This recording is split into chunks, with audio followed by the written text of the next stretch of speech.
Did you drink the signed can? Is that what Well, happened? yeah, it was because I didn't, and I usually pick on people if they don't use all the same sponsors. Like it needs, if it's a Jimmy bike, it has Fast Company Flex handlebars, Scott steering stabilizer. You're running Nitro Mooses. Bob says, I'm here and the pick sucks. Oh, it's not like we wouldn't talk about you right in front of you, Bob. So just... Yeah, that's true. Like every OEM brings you out to a press launch and they schmooze you. They give you great food. They try and put you up in a nice hotel. They're doing everything they can to, as not explicitly as possible, influence you to say nice things about their product. You are the winner of Takamoto's Roost Endo. I don't care what anybody else says. Actually, you won it in the chat because only one other person voted you up. But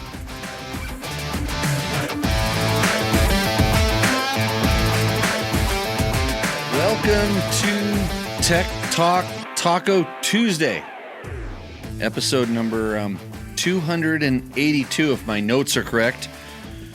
My name is Jimmy Lewis. This is the pod show, cast, stream, live mistake that I do almost every Tuesday, where you ask your motorcycle and motorcycle product related questions, and I do my best to answer them with all of my concussions that I've had and my face blindness and sometimes just a lot of experience. But as usual, we're here. Had my tacos. I'm all good. I have another guest that I am excited about because last week we had Colt Newdall, who won the Nora Mexican 1000, and this week I have another Nora Mexican 1000 competitor who did it a little bit different. And I was impressed with how him and his buddy did the race, and I kind of wanted to dive down in it because I honestly, when I'm watching these guys do these things, I'm always fascinated by the stories, the way that they do it. And I don't know the full story, so I'm going to get to the bottom of it, hopefully. And I think that you guys can learn a ton from this. So welcome to the show, Joe Jackson. Hey, what's going on?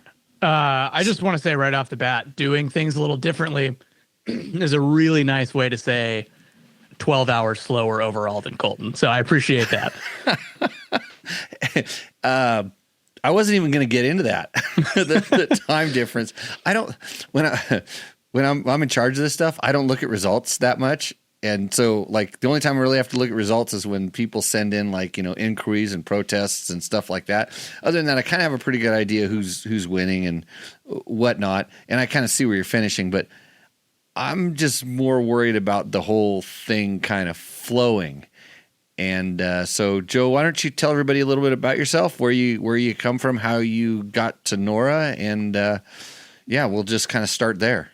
Yeah. So my name is Joe Jackson. Originally, I'm from Atlanta, Georgia. Moved out to SoCal in the LA area about 4 years ago now. And tell by the hat, I'm not fast enough to be sponsored, but I do work for these guys. So big shout out to Quadlock. I do all their content in North America. And Nora was honestly the entire idea behind doing this was my buddy Gideon's fault. So Gideon couldn't join us today. But Gideon quickly became one of my best friends when I first moved out here to Southern California. And we kind of started riding dirt together about 4 years ago, right when I moved to California, basically, on a big adventure bikes. And we were at a buddy's house for New Year's Eve, and we were doing the thing, go around the room, tell us your New Year's resolution. And he's like, I think I want to do the Nora 1000. And I was like, what is that? And he's like, oh, it's a rally race in Mexico. And I was like, that sounds cool. Let's do it together. And the rest is kind of history. That was the year.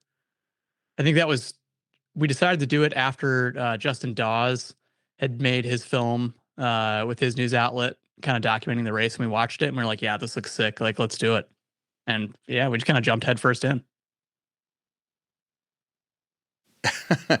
So it's funny because over the years we've had different guys that have come, and Nora's been frankly horrible with the motorcycle media promoting it and whatnot, unfortunately.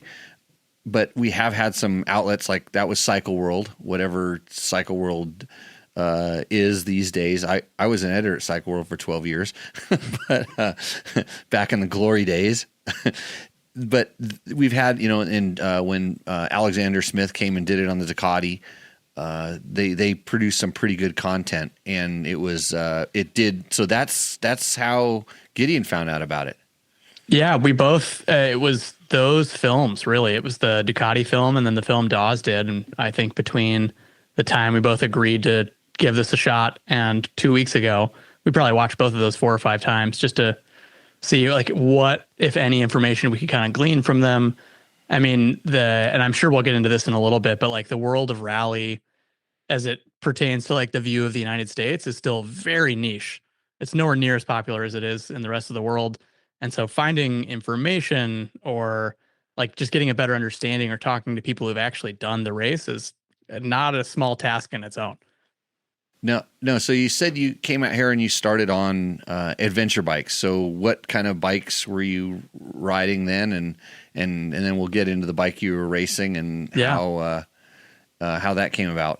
Yeah. So when let's see, this was 2022. Yeah. 2022, I'd quit my job at RevZilla. I was on the design team there, and I decided I wanted to move to California, and I sold everything I owned and I threw it all on a KTM 890 Adventure R and rode to Los Angeles, and that's where I landed. And I thought, this is basically a dirt bike. It's going to be a great way to learn to ride off road. And then 2 weeks later, after meeting Gideon, he was like, "Hey, let's go out to the desert." And I purposely ignored every invitation for like 6 months because I was terrified of going in the sand and dropping my very expensive, very new KTM and screwing it up, for lack of better words. And from there, I had sold that because I had a ton of issues with it. Shocker. Then I had a Ducati Desert X. And that's kind of what I really rode off-road mostly for about 2.5 years, and got some training and got better. And then slowly, as I'm sure is a shock to no one, the bikes kept getting a little bit smaller every time I'd replace it with something else. And so the Kove, which is what I raced at Nora this year, was the smallest bike I'd ridden off-road until very recently. Yeah. So what, when I look at it, it was like that was a very smart decision to ride a Kove. So because it's got the gas tanks already, and half of our problem is people that show up with bikes that don't have the right amount of gas. It's not that difficult because it is a rally styled shaped bike. It has the mounting area for doing your road book and things like that. They're durable. I know this because I've ridden them a bit, and I've never seen that. I swear to this day, it's the cleanest oil I've ever seen come out of an engine. So, and the engines are, to me, feel like they're a little bit under stress. They're not that powerful, but it's plenty to get the job done. And so like right away, it was like, okay, that's a good decision. You're not showing up on a bike that's 1 year older than me, which means it's ancient. And then, or you're showing up on a bike that hasn't been started in 20 years, and you're just going to pull grandpa's MR125 Honda out of the garage and show up at the start line in Nora, even though maybe you haven't ever ridden a motorcycle in the dirt. Right. Or maybe you're going to bring a KLR that runs on diesel, and you're deathly scared of sand. And I'm just using these examples because these are other people who have shown up at the start line. That's so insane. Well, I think so, but it's normal for them. Maybe they just do these kind of things. So, and I really don't get to see anybody. I see you guys on the Zoom meetings we have before. I don't really see you until you show up at the start line in the morning, because I'm not kind of at tech inspection when people are rolling through stuff like this. And so when I shot, this year when everybody lined up, I think I was only a little bit worried about the Triumph. Yep. And you can see why in the beginning. But it was like you guys were setting yourself up, for success, and this is kind of the message I'm hopefully trying to convey. And this is the story I would like to tell people, is that don't if you're going to do something that's kind of a big thing, like climbing Mount Everest and stuff, don't all of a sudden tell everybody you're going to do it barefoot, even though you've never done it before. Yeah. If I can use an analogy that would make sense. Well, I think the best and worst advice I've ever gotten when it comes to like people like, or particularly like newer riders, let's say first 4 or 5 years, you're getting ready to buy your second bike, whatever it is. The best advice for that I got is buy the wrong bike. Like you won't know if you like a style of riding or segment until you do it, and more than just for a 10-minute test drive around a dealership. But it's also the worst advice ever if you're going racing for the first time. And we had plenty of problems, not with the bike in particular, but plenty of problems at Nora that we just didn't know were going to happen until we got there. That made me very happy to be on a reliable and very well set up motorcycle for the most part.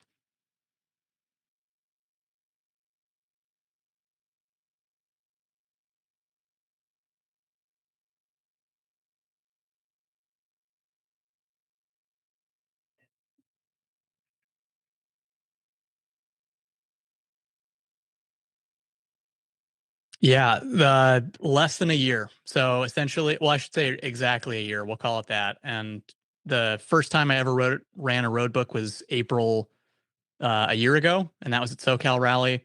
And I was totally green. Kove was pretty new to me still. I was in the worst shape of I think my entire adult life, and I'm not a great off road rider now, but I was much worse then. And it was trial by fire. I think I made it 120 Ks in and I bailed out. I couldn't walk for like 2 days afterwards. I like felt lucky to be alive. I was like, what the fuck are we doing? This is crazy. And I'll give myself one excuse. This was the year that they told everyone to bring your two strokes. So it was much less traditional like rally roads and a little bit more enduro. And the Kove is a pretty big bike, especially if you're a less experienced rider in those kind of scenarios. So, but yeah, other than that, I've run maybe 4 or 5 road books in the 10 months leading up to Nora, and that's kind of it. Right. So when, we just kind of talk about, so Nora Mexican 1000 is a road book rally. It's like a real rally. I was the race director, but it's one of those aspirational things. Like I have people come to me all the time, and whether you're going to ride to the Alcon, I'm going to ride the Alcon Highway. I'm going to ride here. I'm going on a trip down in South America. And this is, definitely more prevalent when I was doing the riding school. Like, what do I need to do? And I have a lot of experience, so I would kind of, give people these kind of stepping stones on where to go. So it's there's definitely ways to do things, and everybody kind of has a different path. But my first thing when you're doing this is when you don't know, go find somebody else who's done it and start asking a lot of questions. And I think even with Nora, there's not a whole lot of guys that have done it. But how did Gideon kind of figure out what? So he triggered from the videos and stuff he saw. Yeah, more or less. And does he have any racing background? None at all. So okay, Gideon, did you have any racing background? No, not even a little bit. I'm so glad you didn't just go say, I'm going to do the Baja 1000. Oh my God. No, I'm smarter than that, at least. Not by much, but just enough. Yeah. So this was basically your first actual competition? Technically, no. I do once a year. There's a race that the folks at Biltwell put on in Ridgecrest called the Biltwell 100. Right. Super fun race, but I mean the motto is good times, not lap times. There's a class from pull start bikes. There's a Coleman class all the way up to a Pro 450 class. So the level of competitiveness entirely depends on what you're feeling when you wake up that day. And the easiest classes is 125-mile lap. The hardest class is 4 25-mile laps, so thus the 100 miles. So I've done that 3 or 4 times. A fellow competitor at Nora this year, Steve Montana, has done it several years. And Gilles, actually, the guy riding the 66 Triumph, has also raced that bike at Biltwell the last 2 or 3 years in a row, I think. Right. So that was my real intro to any sort of racing. I didn't start riding motorcycles until I was 22. Yeah. So, I've heard, and I actually talked to one of the organizers of Biltwell because we were trying to figure out how we could get more.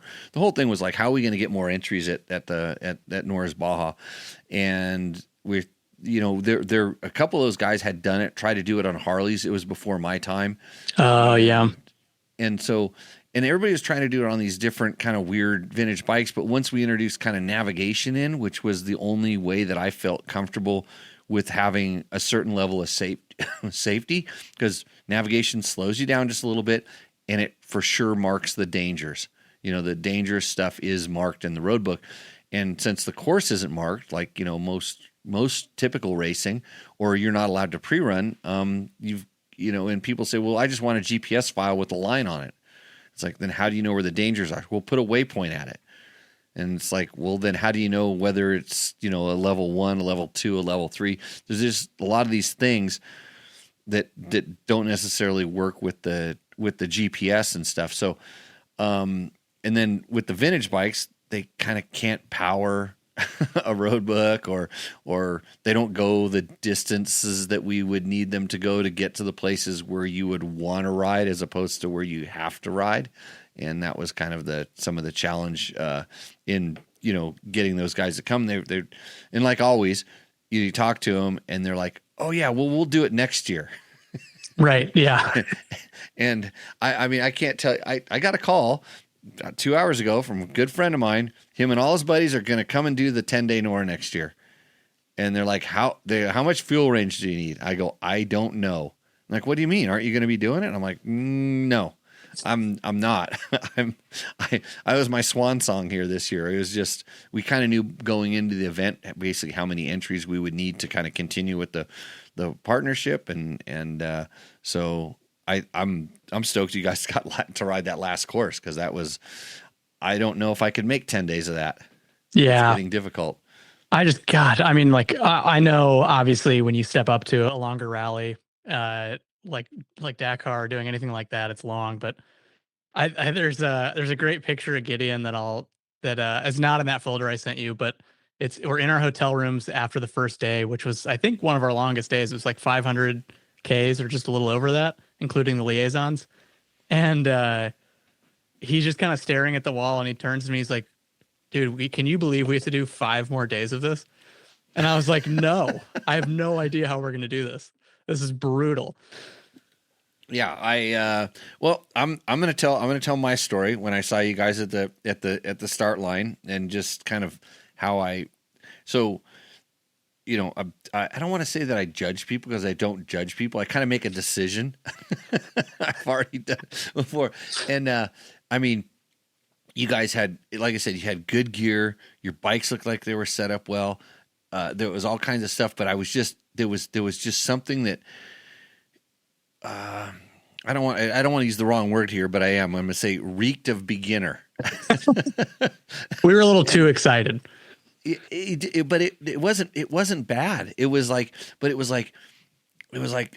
I think this is going to be okay. And when the Triumph kind of came up, was doing burnouts before the start. Oh yeah, and I got to really like that guy afterwards. So I'll tell you. So there's just for the record here. So the Triumph didn't do the first 2.5 days of the rally. Unfortunately, it broke some kind of a part that literally wasn't just an easy fix. And these guys were driving it down the peninsula, finding like garages to go in and work on it. And they thought they'd have it fixed.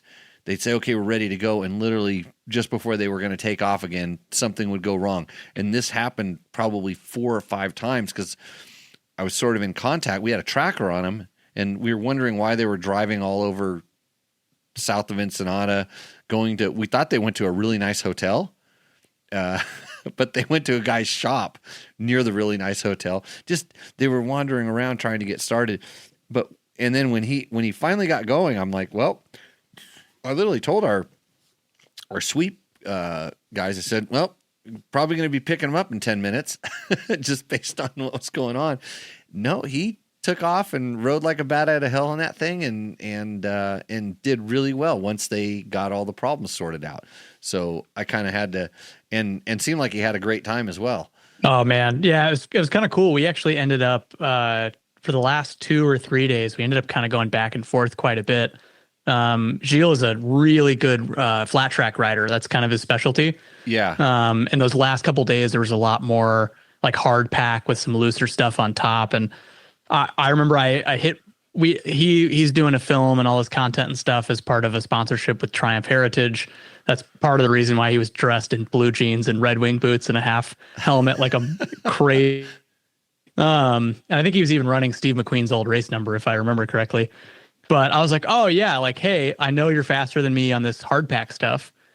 If you do pass me, like, hang back for a little bit, I'll film you, because like it's impossible for your guys to get this kind of you can't get chase footage. Right.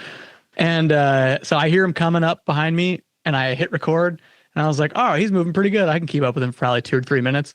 Maybe I know where you're going with this. Two or three corners, he was gone. I mean, just banging it off the rev limiter, bars full lock.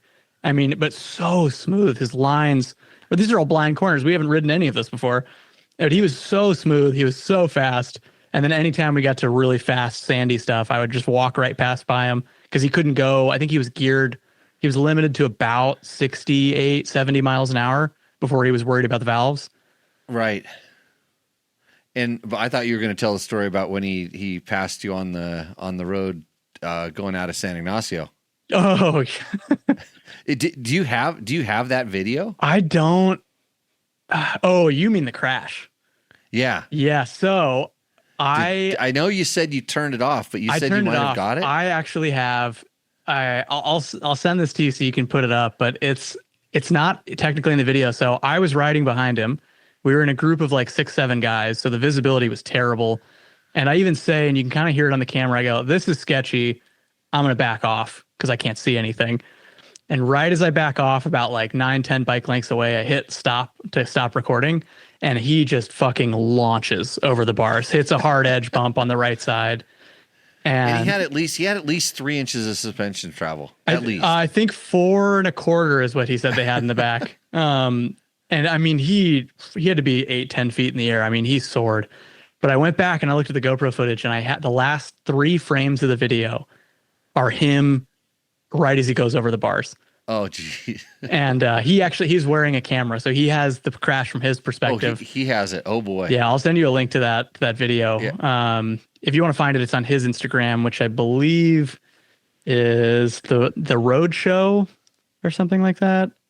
Okay. Yeah, I'm literally social media inept for the most part. Yeah. I mean, I can turn mine on and maybe post something every once in a while. It's the roadshow.enduro is his Instagram handle. And they did like a reel or a video every day recapping, and he's got a great video for that day with the crash in it. And at the roadshow.enduro? Yes. Yeah, yellow circle is his like profile picture thing.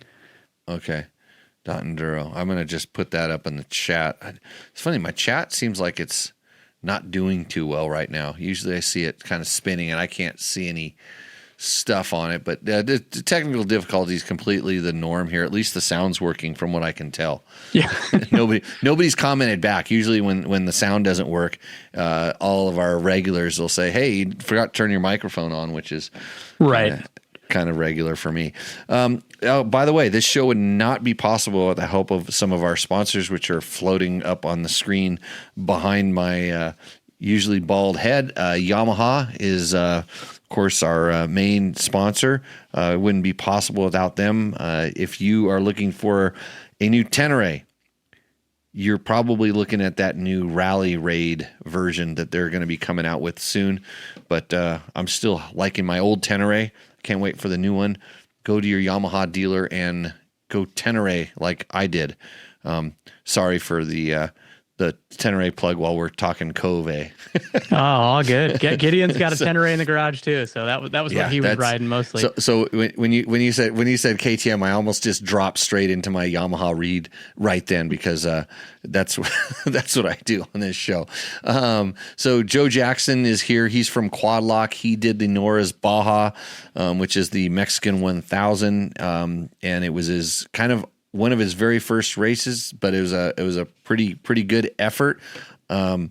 I like I said, I was a little worried at the beginning, and every day I got more and more confident. On day 3, after the marathon bivouac, that's where we had our first really good interaction. Yeah. So there was some confusing navigation through a little village called El Arco, and we had to, our top 3 riders had a problem with their, because we were in a remote location, the Stella unit, which is sort of like our tracker, it didn't reprogram itself like it normally does. It usually basically in the night, especially when there's cell service,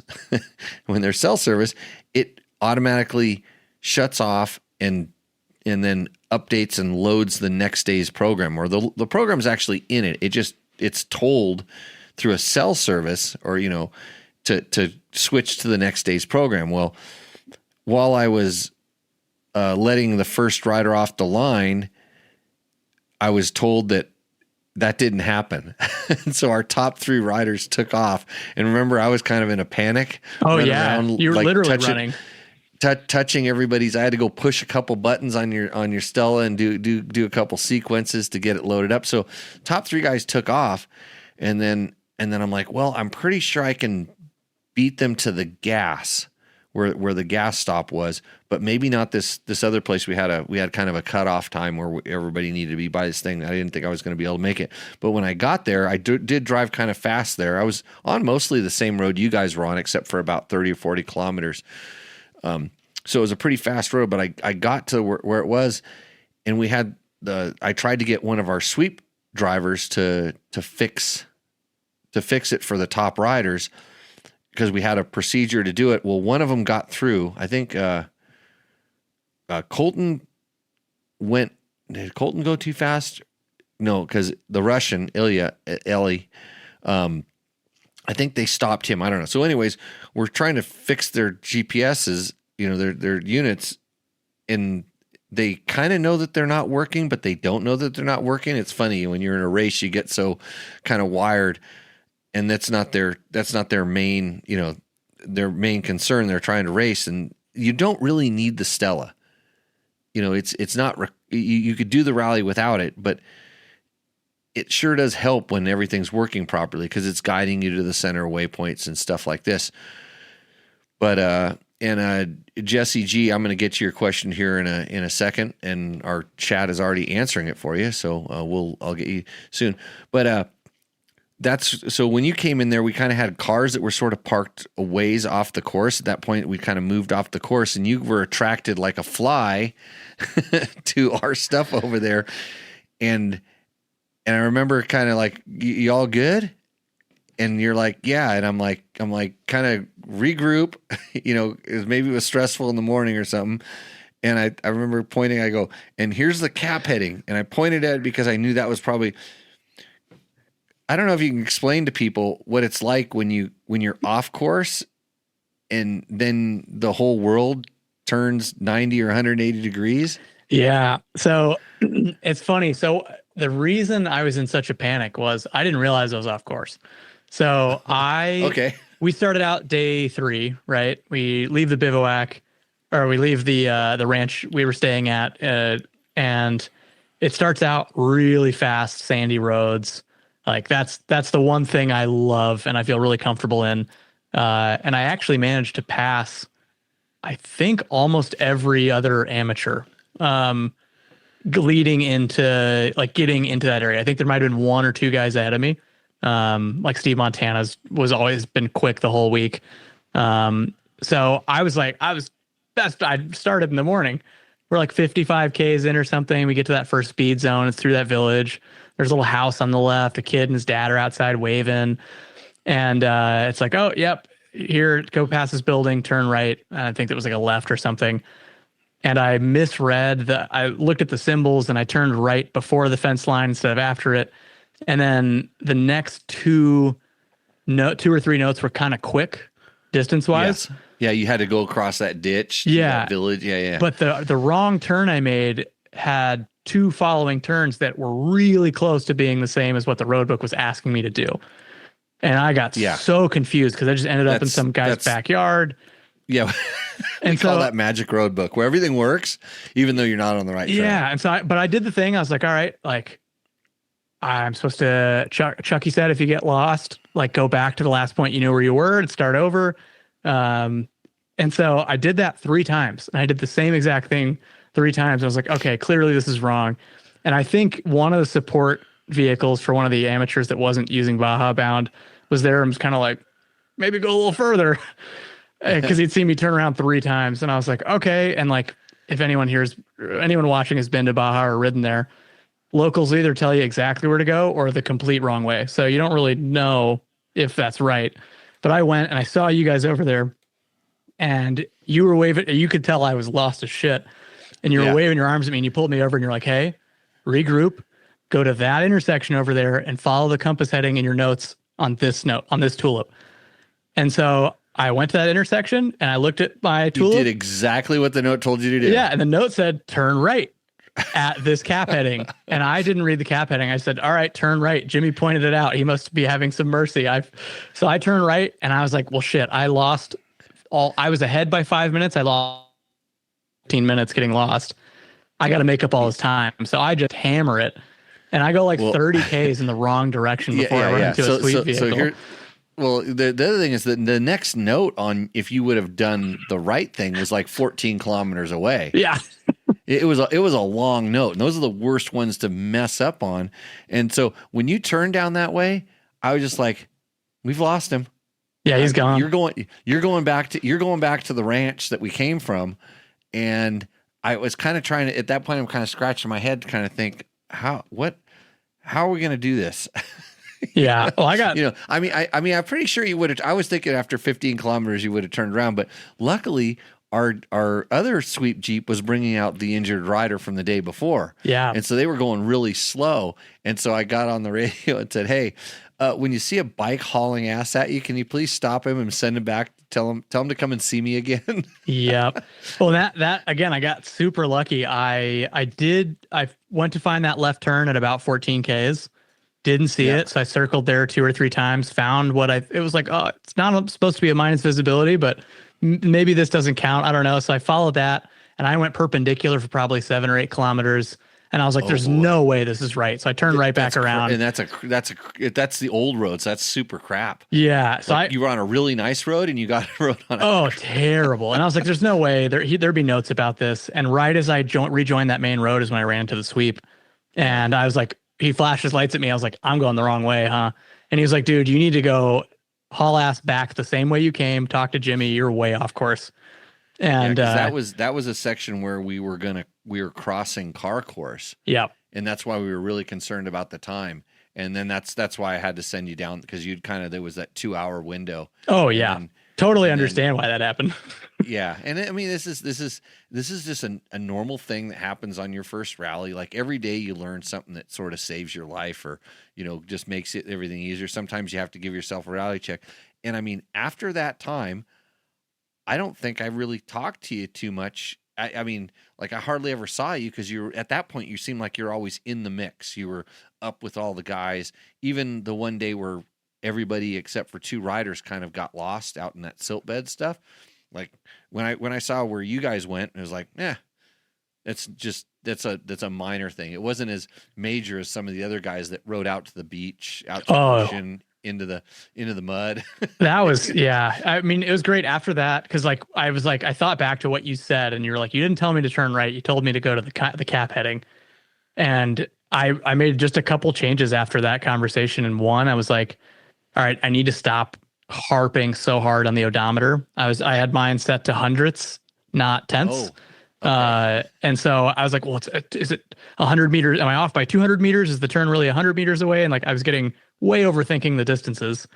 And then I started focusing on cap heading and obvious turns first.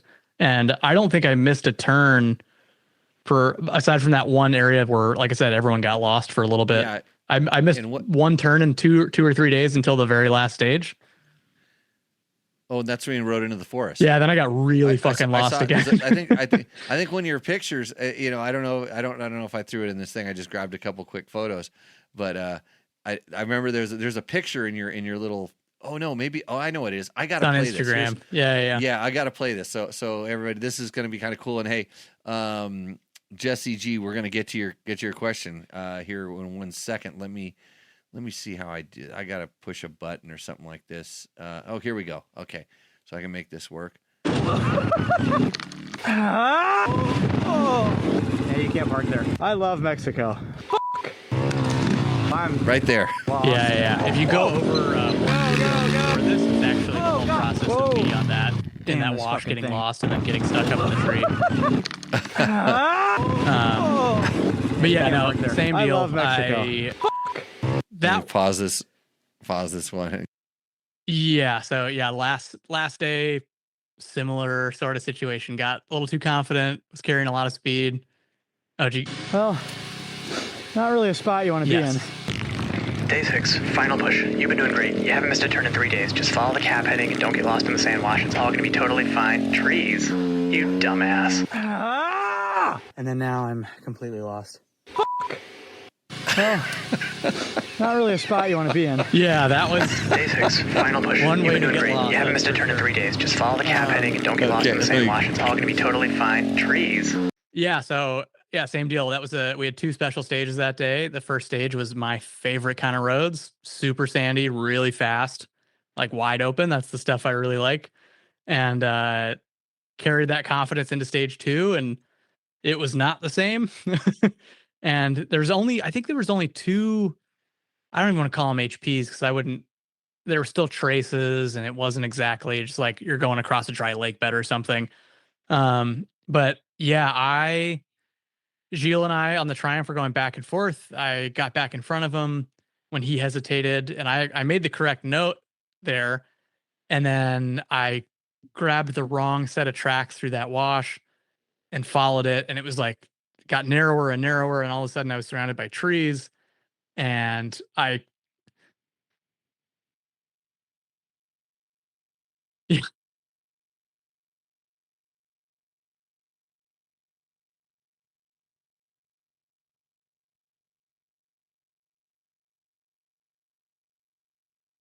yeah.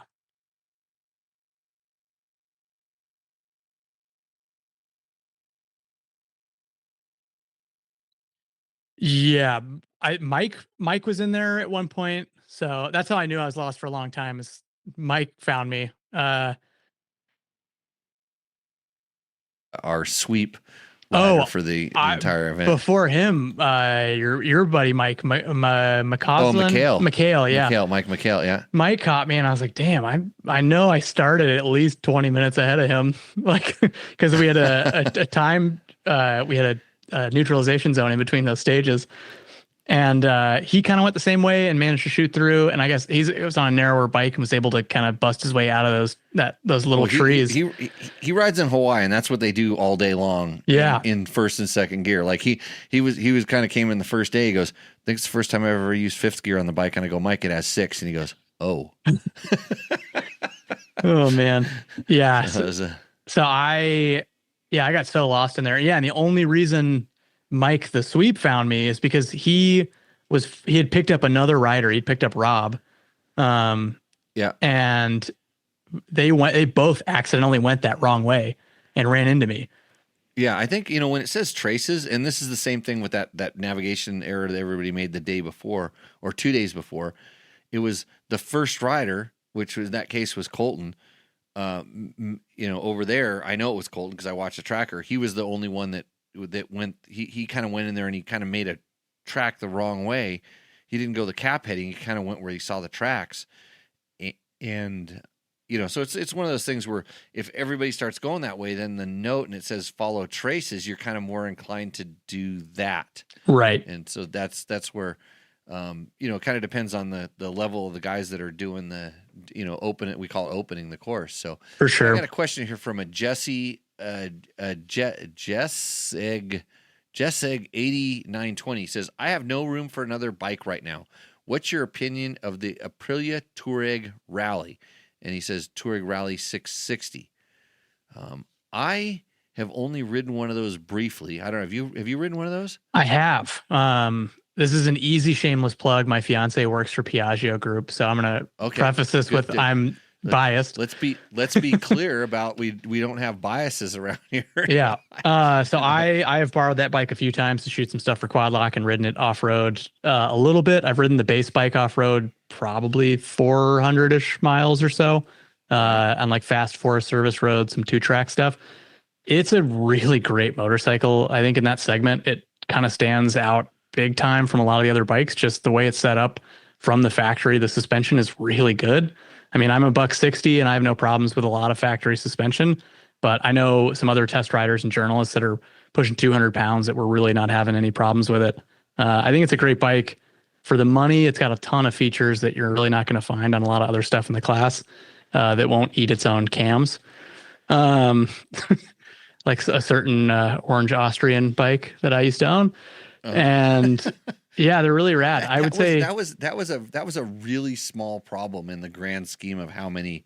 Oh God, yeah, there were. Yeah. Did yours eat its cams? No, thankfully. So I sold mine 6,000 miles before I had a chance to never do it. Yeah, well, because in the few thousand miles that I had it, blown rear shock, both ABS pressure switches failed, the immobilizer failed twice. God, what else? Like every electrical problem. And even when you fix them yourself, the bike won't return to functioning unless you take it to a dealer and they reset the ECU for you with the dealer tool. Wow. So that bike was very frustrating to own. It was amazing when it worked, but every time I buy a KTM product, I say I'll never buy another KTM product. And then you go ride one on a press launch or something, and you're like, damn, this is really good. Maybe I'll pick one of these up after all. And they just keep getting you back. But yeah, I would say that Touareg is an amazing bike. If you're looking at the Touareg Rally and you're considering something a little more off-road biased, definitely look at those Kove 800s. They are, it's basically, they took everything that could use improvement on that 790. It's a different chassis, but it's the same motor, different cams. It's got the big 49 mil forks. I think they have they have the Yuan forks and shocks, but they're basically clones of the Showa stuff. And it's just a really hardcore off-road twin cylinder bike if that's what you're into. But yeah, I got nothing but good things to say about that Aprilia. It's great. And the Aprilia, like on creature comforts, is kind of what I would say. Like, is it? Because I rode it only off-road, and it was just really quickly, kind of like one of our classes, and I kind of rode it, and I go, well, it's not, it wasn't like, so the funny thing is, when I hopped on a Tenere, it felt like a dirt bike as far as the ergonomics, the layout. Yeah. It wasn't, but it just had it had a more dirt bike feel. Like the distance from the handlebars to the foot pegs was kind of normal, where a lot of adventure bikes, they stretch that distance out. And, it's like BMW kind of invented the class, and that's the way they were. So even when KTM had the 950, it was still like, oh, we can get away with a little, putting some extra gas tanks up here. Where I hopped in the Touareg, and that's kind of what I remember. It was like, this is a lot like the Yamaha. The rider compartment is actually, pretty nice. And it felt like I always say, it felt like they had dirt bike riders in the development process, and they listened to them. BMW has had dirt bike riders in the development process, and then they when they're not looking, they just go, oh, we're not going to listen to anything they say. So interesting. So anyways, that's what we say now. The chat's saying they can't hear me. That's probably why we're getting so many millions of views, is because you can't hear me. You can only hear Joe Jackson here. He's from Quadlock. He did the Nora's Baja. He is also a motorcycle journalist and has been around this a little bit. We're kind of hearing his Nora stories if you're just kind of tuning in. So Joe, thanks for joining us. Hopefully the sound comes back alive.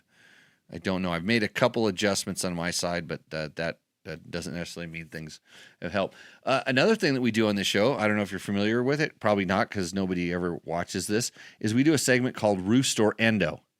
Okay. And in this segment, the way this works is our viewers send us a picture of their bike, and they tell us a little bit about their bike. And then we get to decide, well, you don't have to, but I think you should. We tell them whether their bike roosts or endos. Roost would be good, Endo would be bad. Yeah. Selectively. Anyways, this segment is brought to you by Taco Moto. That's tacomoto.co. Taco Mike likes that we will either make fun of your bike or just make fun of your bike, no matter how good it is. And then we get to choose the one that brings us the most enjoyment, and they get $100 gift certificate from Taco Moto. Oh, nice. I'm going to go ahead and jump right into that segment because I know somebody you're familiar with, and he's in the chat or was in the chat, is here probably to defend his dignity, but we'll get right to it. So I got to get to my screen here that has the information. Okay.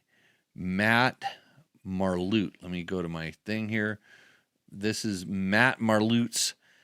And we only have 2 tonight. So just think, you have a 50% chance of winning if you would, and it would only be, with 3, and sometimes we only get 1 submission, they automatically win. But anyways, this is Matt's 2023 Gas 300 EC. And so the rules for this is that you send us a picture of your bike.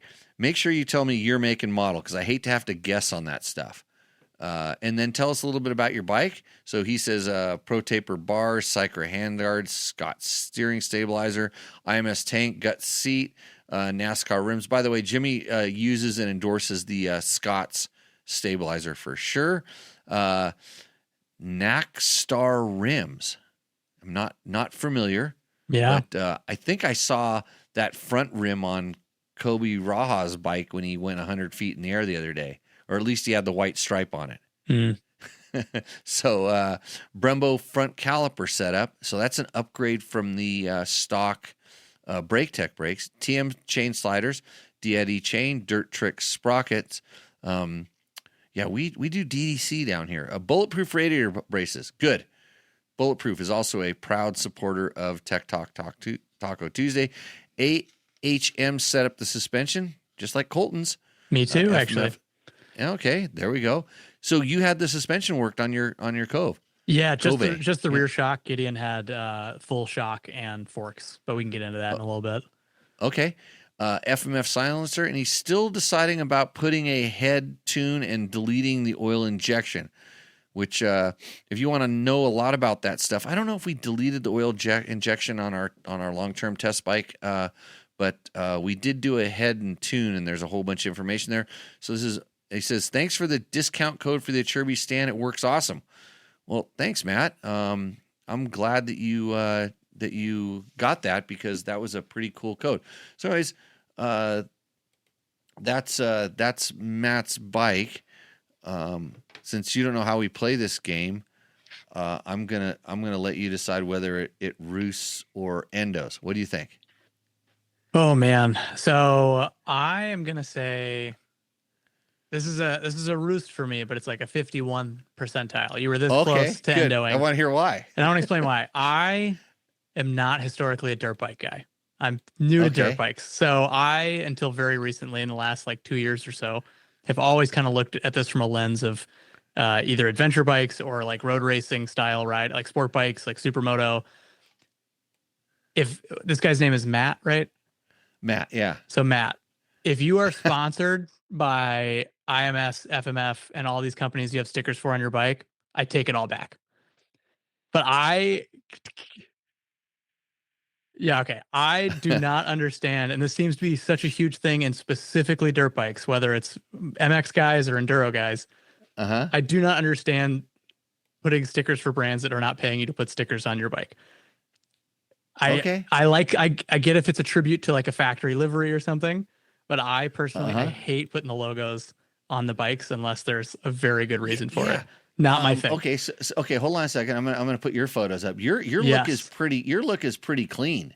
It is. And I shamelessly the bike livery and my rally jacket and all this stuff is a tribute to an amazing brand that I used to work for. That I got their graces for putting on the bike, and that's Brother Moto in Atlanta. But yeah, in general, I don't get the whole sticker of the bike. Not my thing. But I'm a professional hater. So as a fashionista, I'm just gonna you're well. So he gave us the list of all his stuff he did. So Matt, I'm going to tell you. I think that your bike probably, I think it roosts for this reason. The one thing I look at, like, I get really particular about it, and I usually pick on people if they don't use all the same sponsors. Like, it needs if it's a Jimmy bike, it has Fast Company flex handlebars, Scott steering stabilizer. You're running Nitro Mooses, the whole, you got a little thing. But when he said Brembo front caliper setup, I'm like going, okay, this guy, he's not just modifying, he's just buying every part in the book. I got a little discouraged at the end when he's talking about the head tune and deleting the oil injection, because like for some people that's like going off the cliff. You're just going overboard. But all the stuff he's using are good. It's good quality. I don't know about the Nagstar rims, but like all the stuff, it's like, hey, he's building a pretty nice bike. And he's getting it set up. And so I tend to say that this bike roosts kind of he did something that wasn't necessarily flashy, but it was effective. And I didn't know about the Brake Tech brakes that much until Mount St. Helens, Glen Helen, coming down it. And every lap I would forget I was on our gas, and I'd pull on the brakes where I usually pull on the brakes and just have to Hail Mary it into the turn going about 10 miles an hour too fast. And I mean, I can pull on a brake. I mean, I've ridden some junky bikes, and this is why I don't ride vintage bikes, is because the vintage bikes, they're not slow. They generally handle different, but not horrible. They just don't slow down. Yeah. They will kill you. So anyways, Matt, you're going to get a roost from both of us.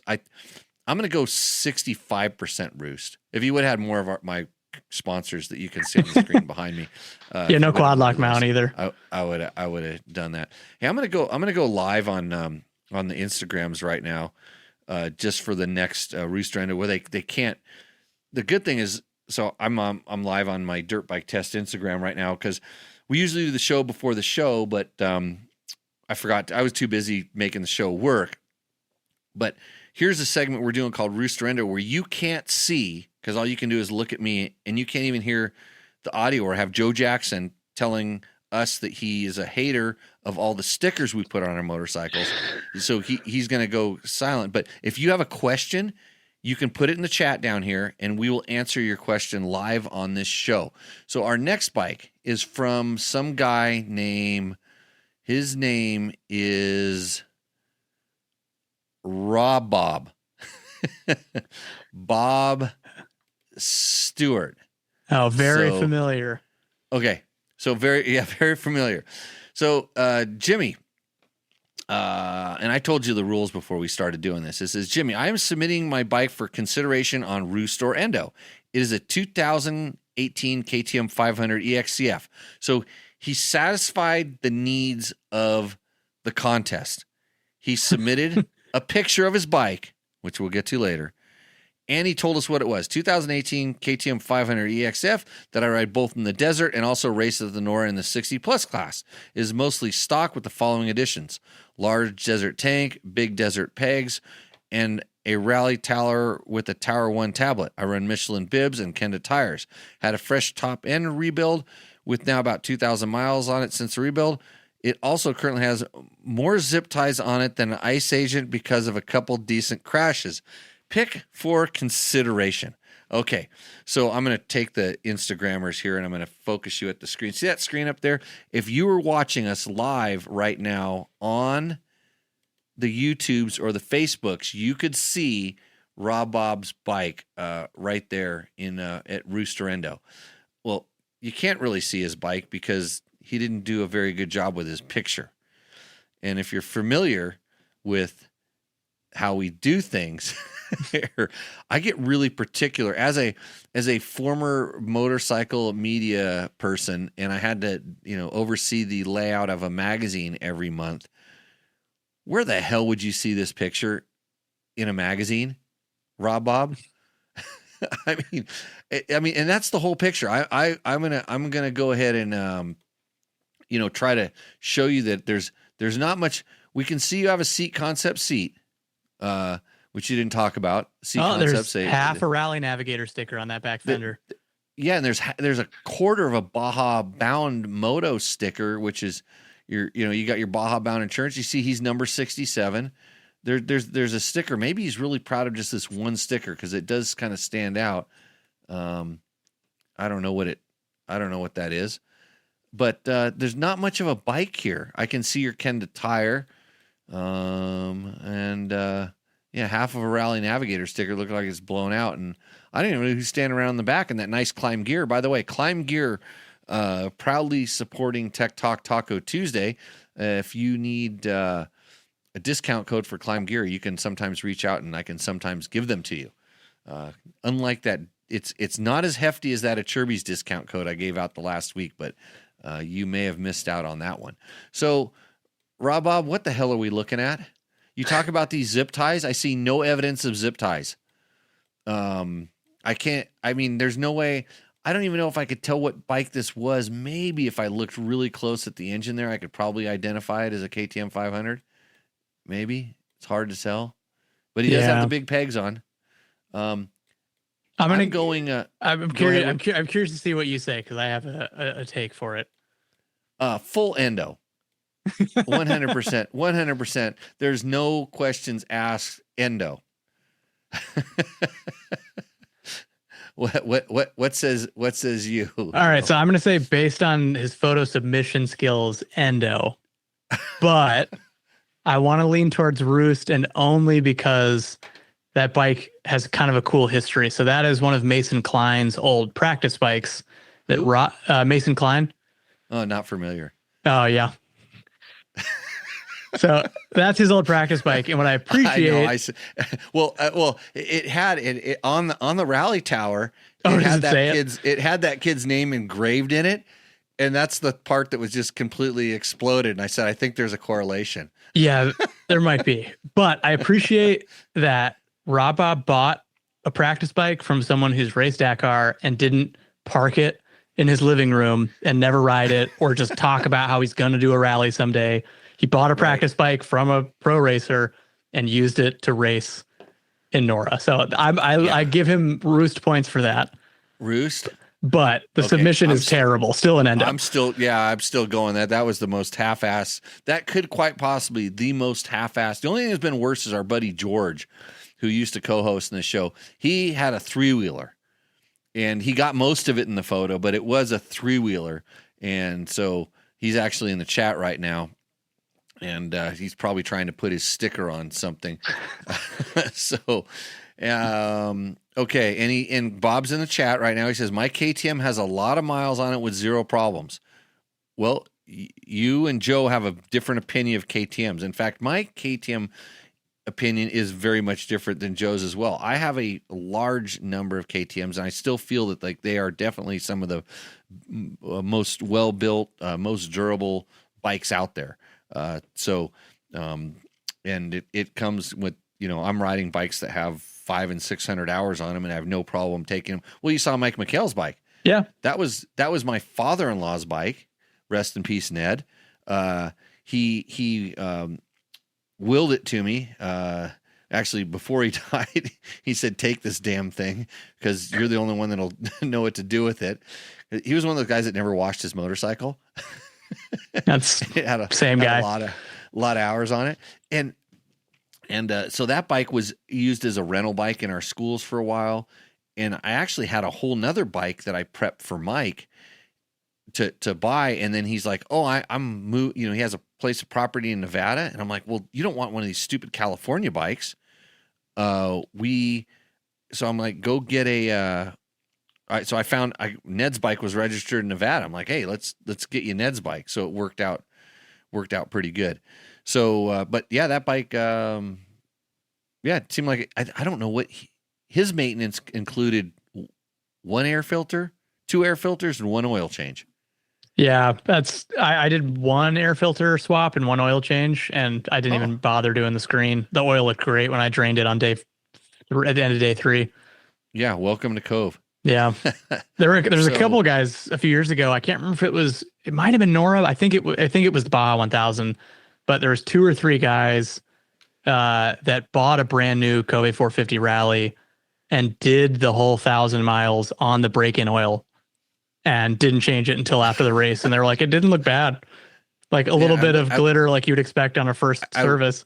Yeah, I wouldn't recommend that. So if you are watching us right now on Instagram, I'm live on our janky little horrible live show, Tech Talk Taco Tuesday, and you can ask questions down here, but I'm going to hang up on you because you have a short attention span, and I don't have time to wave at all you people in the live. So check us out on the YouTubes or the Facebooks, and we will see you maybe next week. So there, I just ended the whole YouTube live stream because everybody says you got to spread yourself out on the social medias. Oh yeah. Well, I saw a question earlier. Someone had said they, I guess, met me at AIM and we talked about quad lock, but they're asking about Steve Webb foam grips for rally. I'm curious to hear your thoughts on this. Obviously you've got a ton of seat time on different setup bikes. I've tried foam grips once and I didn't like them at all. Oh, great. We're going to have a good talk about this. Yeah. So, I got a factory BMW ride, and I'd done 1.5 Dakars before I did that, and I'm pretty sure that my KTMs did not have those grips on it because I would have cut them off. But So when I got my factory BMW, I showed up in Dubai. It was the very first time I ever saw my quote factory bike that, we were testing it. So working on some stuff with it, but it had the foam grips on it. I'm like, I told my mechanic, take those things off. And my mechanic was he was a guy named Freddie. He was so meticulous. And so you could just see that, like, and I'm just this punk kid, young guy. Then he's like, what? And they don't even have other grips. So they said, we'll get some for you. Can you ride with this today? And I rode with them, and I'm thinking to myself, well, it's a big, heavy bike, and maybe it's and so I kind of like left them on, rode with them that day. The next day they had, my half waffles, whatever the heck I wanted on it. And I rode it, and my hands were just like destroyed, just hurt, very sore. And my wrists weren't even bad back then. And I was like, can I try those foam? And we were switching bikes between a couple of the different riders. And every time I hopped on the bike with the foam grips, I realized like, I can't believe it. So it's funny because especially American guy that goes over and rides a rally bike, we all do the same thing. We say, take those stupid things off. And then shortly after that, you're right back on them. I love the foam grips on my Adventure. They're on my Tenere. They're on my long distance dual sport bikes. They're on the bike I had in the back of the truck that I never got to pull out and ride during NORA, which kind of pissed me off. They're on that bike. they're on that bike too.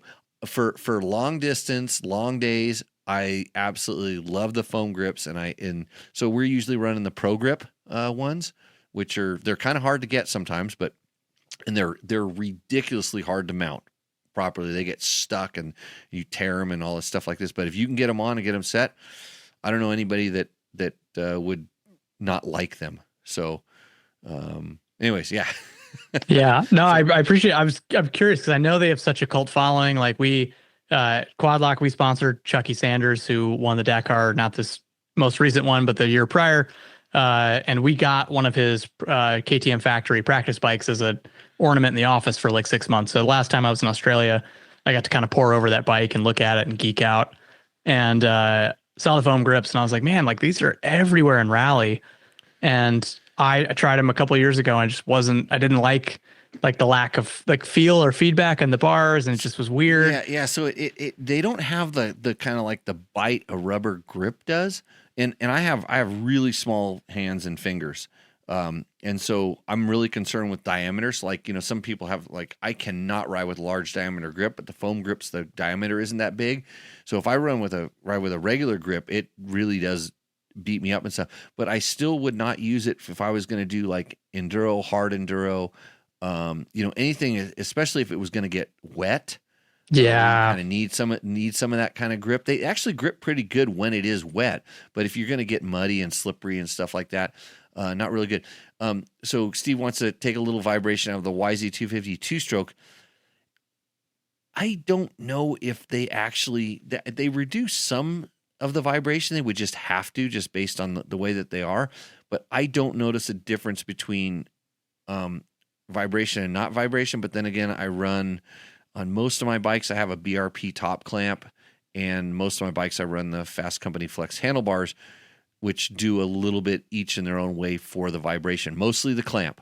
The as much as I like the Fast Company bars and stuff like that, I don't think they take a certain directional vibration out, but I don't think they take the vibes that you really kind of that shakes stuff out. But yeah, if you're kind of just riding around the desert, and Steve, I don't know how fast you're going these days and stuff like that. If you're kind of cruising around where that YZ250 two-stroke vibrates, they could work. It would be it's a cheap way to to try to fix something like that. And hey, the Happy Medium Pro Grip, I used to run. They have a Pro Grip Rally Grip, and it's a rubber. I guess like an alternative to using the foam. It is a slightly thicker rubber grip that they sell that almost kind of looks like a more vintage pattern. It's like single piece rubber. It's no waffle, but it has like grooves cut in it a little bit.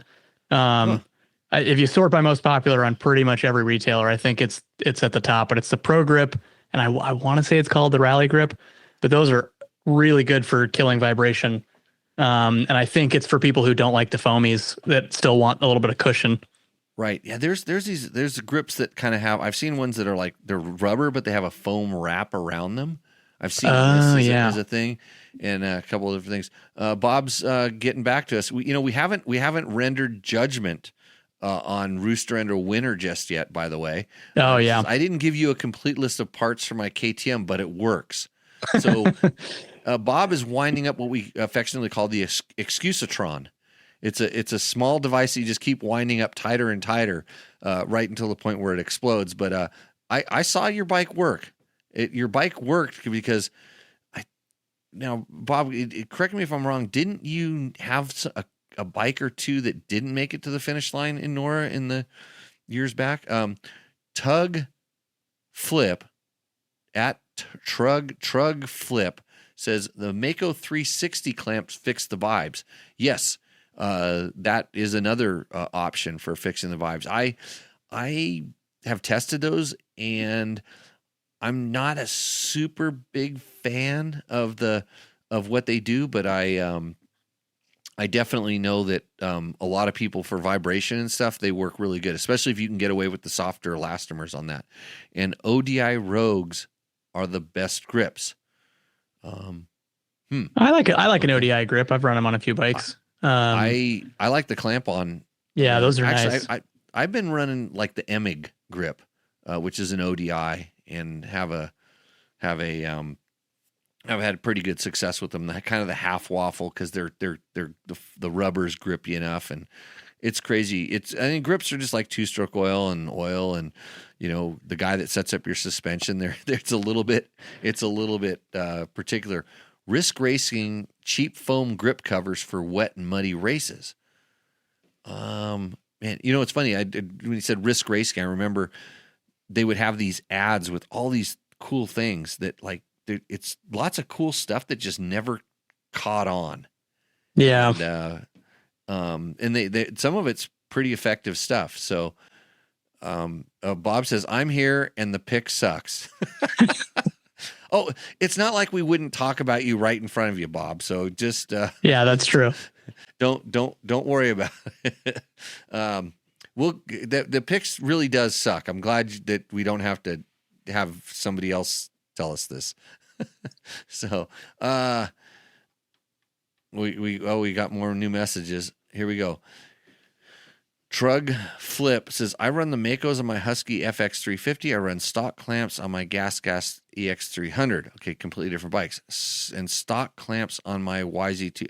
Oh, Trug, do you have a problem with too many motorcycles? Can we talk to you about some counseling you might?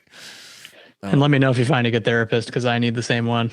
Well, my wife has a problem because she has like 68 motorcycles. Most of them she doesn't even know about. Yeah, she was kind of surprised when we got matching his and hers Husabergs not too long ago. It was good times. And the worst part is she had to use her Husaberg that had a failing clutch slave unit to tow his Husaberg that the ignition went out back out of the desert. And luckily my neighbor, he said he almost, my buddy, he almost took a picture of us coming in because that would be, that'd be our Christmas card. Yeah, there you go. Anyways, let's see. It'll only last one race. I think he's talking about the risk racing stuff. Yeah, I don't know. So what's the deal with putting the foam over the grips for like a mud race or a wet race? I live in the desert, so yes. I've done mud races before, but it was always don't crash. That was the solution to not having problems. I wonder if it's like the same idea as just like a tear off for your grips. Like hopefully you don't need it, but if you drop a bar in the mud or something, I'm not sure. I'm not super familiar with them. Huh. Yeah. That would be so like tear offs for the grips. Yeah, I don't know. I think it's I've seen the things that they make for like mechanics to cover the grips. It's like a Velcro thing that they put over the grips. So when you're getting your hands oily and stuff, doing your air filter, and you push your bike around, that works. But no, I'd have to. I wish if I had a producer on this show, I would maybe looking stuff up on the side. Yeah, and then they could fly it over into the show and the screen. But I scare those guys away. They're usually, young kids that come in here and think that they're just going to ride dirt bikes all day, like all these free dirt bikes that come in and out of this place. And then they realize that there's some work around here and we don't get very far. So, by the way, everybody's wondering, what is the tequila tonight? I'm sure. Unfortunately, our good friend, Big Tickets, Mark Daniels, passed away a few weeks ago. I found out about him way back from Nora. And Mark was always telling us what tequila he was going to have. That's the 5th tea in Tech Talk Taco Tuesday. I'm going to have tonight some Ragosa. This is a tequila here. I have the emergency camera, which is really the one to show the tequila. This was a favorite. My buddy George, like I said, who he used to ride motorcycles. He used to come in and co-host on the show. His wife actually brought me a bottle of this back from Cabo, which Cabo's not known for tequila, but it's a Mexican one you can't get here. So anyways, thanks, Carrie. Cheers to Mark. I'm sure he's tipping one back with us up there in the big podcast studio up in the sky. Indeed. Speaking of producing, I was able to confirm those are the grips I was referring to are the Pro Grip 714 Rally Grip, and they're a thicker dimpled rubber grip. The one that you were talking about. Yeah. I haven't used them in years, but when I first was riding like FC6s and like I had a very brief inline 4 days where then like those early 2000s fuel injected bikes, just like you get that wrong resonant frequency on the interstate, your hands go numb. And those are the only grips I found that really took it out on those 4-cylinder bikes. And everyone's like, those are dirt grips, right? And I was like, my hands don't care. They work. Yeah. Yeah. So, I'm like I said, on any of the endurance stuff, long distance stuff, I'm a big fan. Yeah. Cheers, Carrie. Thank you very much. Like it was hard to find. Actually, I got this bottle on the closeout rack because they've changed their bottles and stuff. And the guy was really surprised that I went for that because he said, how'd you find that? And it was kind of in a corner. And he goes, it's actually pretty good. I'm like, yeah, I know. That's why I sought it out. So anyways, hey, did you get your Johnny Campbell beer? I did. Yeah. Yeah. Gideon and I both got a 4-pack, I think. Did you get them signed? No, I didn't even think to do that. I got mine signed, and now we've lost the signed cans. Did you drink the signed can? Is that what happened? Well, yeah, it was because I didn't want, it was, yeah, I drank it and then I had him sign it. It was at the riders meeting, the car riders meeting we went to. And then he was supposed to deliver it back here, and he says it's here, and I haven't been able to find it. So he might be lying to me. And Barkeep. Oh, it's Barkeep, not Bark Eep. That makes sense. Pro Grip was my first grip on my first bike, KLR 650. worked great. Hey, speaking of KLR, so when you were talking about getting the wrong bike, just get the wrong bike. The KLR 650 still to my days, when someone says I want to buy an adventure bike, I do not even hesitate. I should say, by the way, the show's brought to you by Yamaha. You should just get a Tenere. That's what I should say now. But I still say buy a KLR 650. I don't care what year it is, new, used, whatever. Go get one of those because it won't lose any value or very little because it's not that expensive. And it's a pretty good bike for what it is. And then you can decide whether you really like adventure bikes, whether you need more, whether you need less. It's like this middle of the road. And so the same thing I said about the Kove. When I rode the Kove, I said, this could be the next KLR 650. Because the one thing that those bikes have in common, besides being low horsepower and really slow and kind of they have big gas tanks. Yeah. Am I being mean to your Kove? No, you're not being mean. I will say for some reason that lights in my office are dimming. But no, I think the biggest, what in the world is going on with my lights? Sorry. No worries. Yeah. It's, as long as your internet connection doesn't go out, we'll be okay. Yeah. I think if it goes out, don't worry. I will read from a poem from Coffee Brewed with a Graveyard Mist from Jerry Bernardo, who just released another brand new book that I have to go on the Amazons and buy. And I'll read it in the special poetry reading voice. This guy right here. Just in case it needs to be done. So if the power really starts, are you in Mexico or something like that? No, I forgot. I've got fancy. I got one of those COVID things where I got real into smart bulbs years ago, and normally I'm not in the office as late, but it changes the brightness based on it reflects the natural light. So it's like you don't have like a weird color difference when you come out of I do video editing a lot for work, so I need accurate color, and I like to have the correct light around me. So it basically will match whatever the sunlight outside is, so that I have consistent color temperature. Big nerdy thing. But yeah, and it decided, oh shit, it's 8:30, the sun's going down, time to slowly dim as we get later in the evening. And it all happened kind of quickly at the end. That is super nerdy. That's like when somebody asks me about why I run some part on my motorcycle. Yep. I go down rabbit hole. But I learned a lot. I mean, now is it based on the time, or is it sensing the light outside, or it's more based on time. Right. I think there is a very fancy version you can do that does that, but for what I'm doing, I'm not doing crazy big dollar commercial stuff. So my monitor is calibrated for color, and that's about as good as it needs to get. Yeah. I thought you were going to tell me you were in California and they were changing the rates. Yeah. Of electricity. Now you can afford to get a different color light temperature. Yeah, exactly. Let's see. It is an unlikable bike. It's a donkey, but it will withstand abuse. The KLR. That's good that you put the KLR at the end there, because I thought you were talking about Rob Bob's KTM 500 that we saw a picture of a part of. And the KLR 650 gateway drug. I bought it for $3,500, rode it for 4 years, and sold it for $3,500. How do I know this stuff? Yeah, it is. I don't know if I want to call it is it the worst best bike ever? Would you say is more accurate than the best worst bike ever? I think it's the worst best bike ever. The best worst bike. No, worst best bike. I don't know. That confuses my brain, kind of like what you were talking about with those lights back there. But yeah, hey, we'll talk about anything here on Tech Talk Taco Tuesday.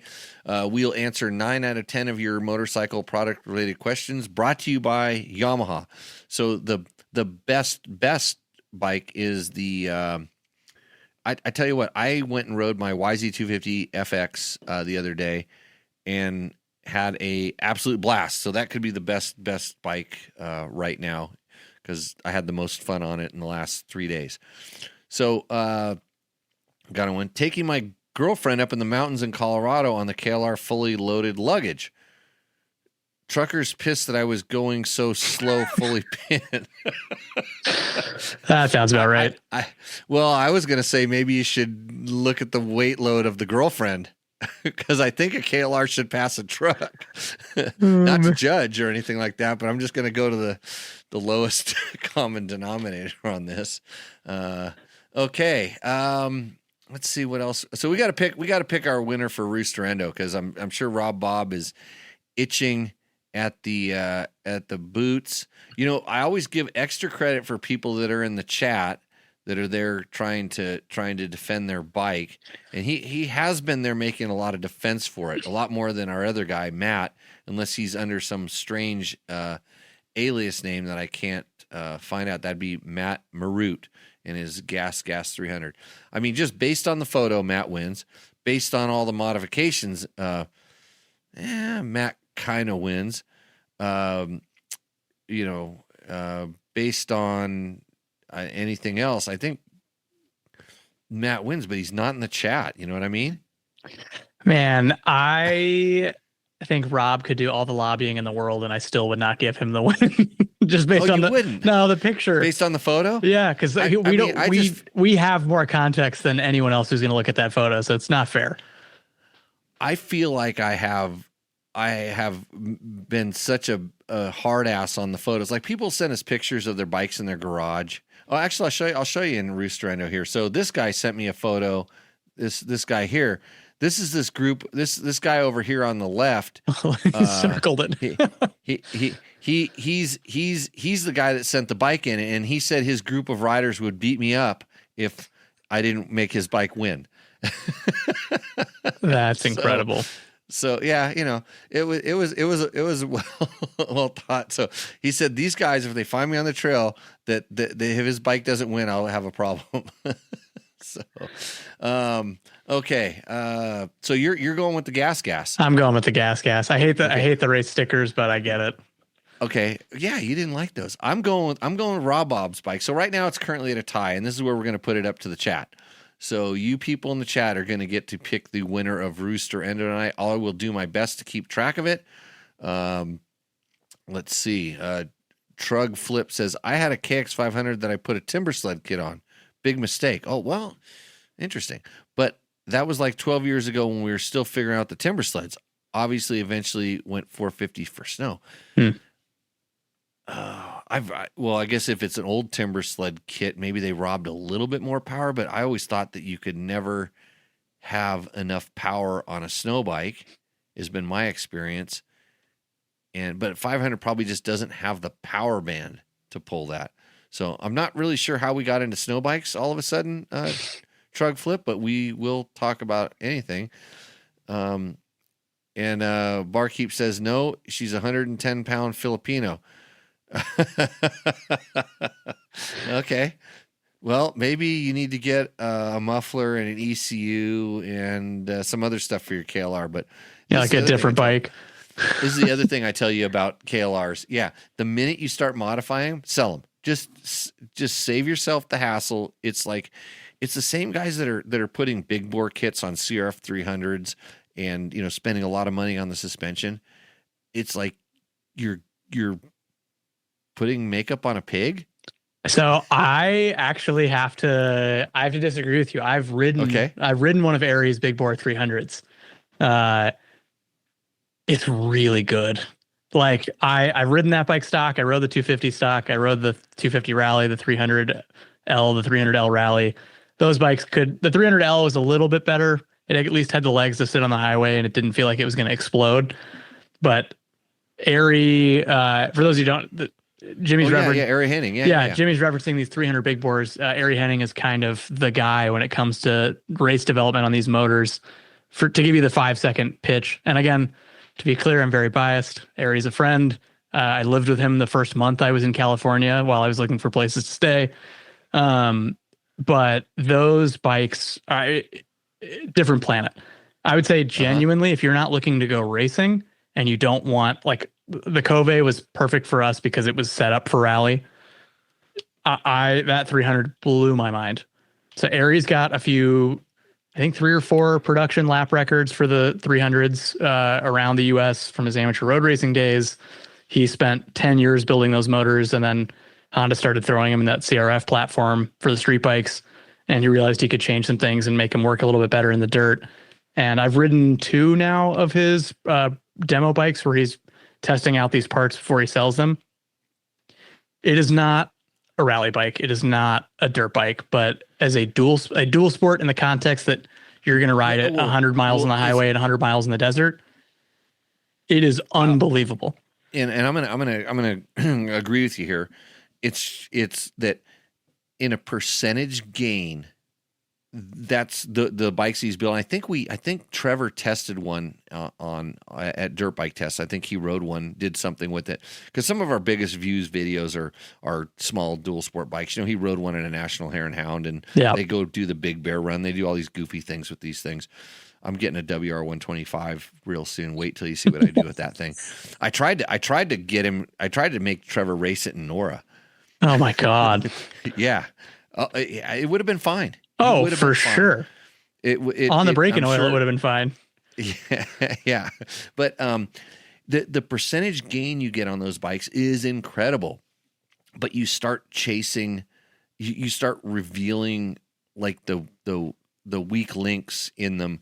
The problem is you start making the motor faster, then the suspension sucks that much more because the suspension is not that capable. But I mean, do you really need more motor to do what you need to do on the bike? This is where we're getting it's more of a philosophical discussion as opposed to right.